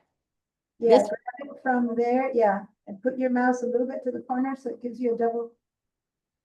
Like put your tip of your mouse, hold on, go back to inbox. Go back to inbox here on the left side. I'm gonna Whoop. show that It's your city color. Can you go back? Oh, a cute picture. Somebody sent me a cute picture. Okay, put the tip of your mouse there and click. Click now because yeah, now it's like the tip isn't really on the edge. Put it on the edge so that it gets double-headed. Am I trying to make my thing bigger? Yeah, I'm trying to get you to push it out. Oh, okay. There. Okay, so now, I've got all these different things that I've been drawing. So go one more time here. Go one more time to these dots. Up there, to those dots. Oh, This is so bizarre. Go click over here. I've never seen this happen. Click on there. This is so bizarre. Okay, so close this one and close that one. Close those two windows because we don't need them. Click on, yeah, go to where I put a circle and X. Yeah, click the X and click the X. Okay, and I'm gonna show you a different way to get to the class files. Go over here. oh, shall I start again? Yeah, leave and yeah, and now go down instead of Gmail. Okay, I was gonna show you a different way. Oh, see, this is a different. Go And then, try oh, that now. Try that now, because your inbox seems to have changed. Oh, because you were in sent, that's why. Okay, so go leave this. It's not, for some reason, that's weird. It's not getting you into those, so leave that. Yeah, so now scroll down to get to a different, so scroll, no, don't click on that. Scroll, put your mouse on this red set, put your mouse on the red area. Okay, hold on. You need that red stuff, so you need to pull it out. So go click on, I need to You get a want- better color you- for my circle. Yeah. I need to get a better color and size for my, yeah, down, there we go. Keep going down, down, down, down, down to student resources menu. There, it showed up. Student resources menu, click on that. And now essential resources. this is the old way. Yeah, and now go down, down, down to Google Drive. Ah, there it is. Google Drive. And there you go, but still, it's opening up in the weird. Shared drives. Are you right clicking or just regular clicking? No, I just regular clicking. This is bizarre. Go to the shared drives then. Let's see if it lets you in. Okay, you're here, so you made it, but it's such a weird. Okay, and then go to shared drives. And now double click back into level 1 and 2. No, yeah, there we go. And you're in the class files. And here are the recording links and everything is good. That's different system. Okay, now, so I got to do it again, so I know how to do that. I got to Yeah. write it down. You basically have to find your essential resources. I have no idea why. Okay, so we go Gmail, Icon. and then I go to student resources, and then I go to Essential resources. essential.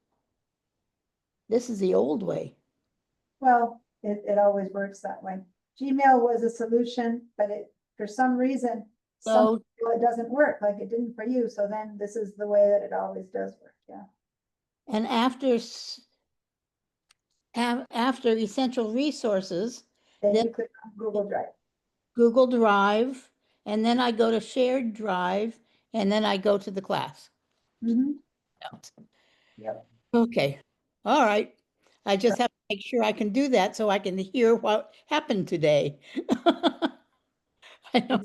It's bizarre. I'm gonna, if for any reason you can't get to that again, then email me and I'll send you the link, which only because I know that this might be an issue for you. But other than that, yeah, that was bizarre. Anyway, okay. Thank you so I'll much. see you- Have a good day. Are you finished for classes today?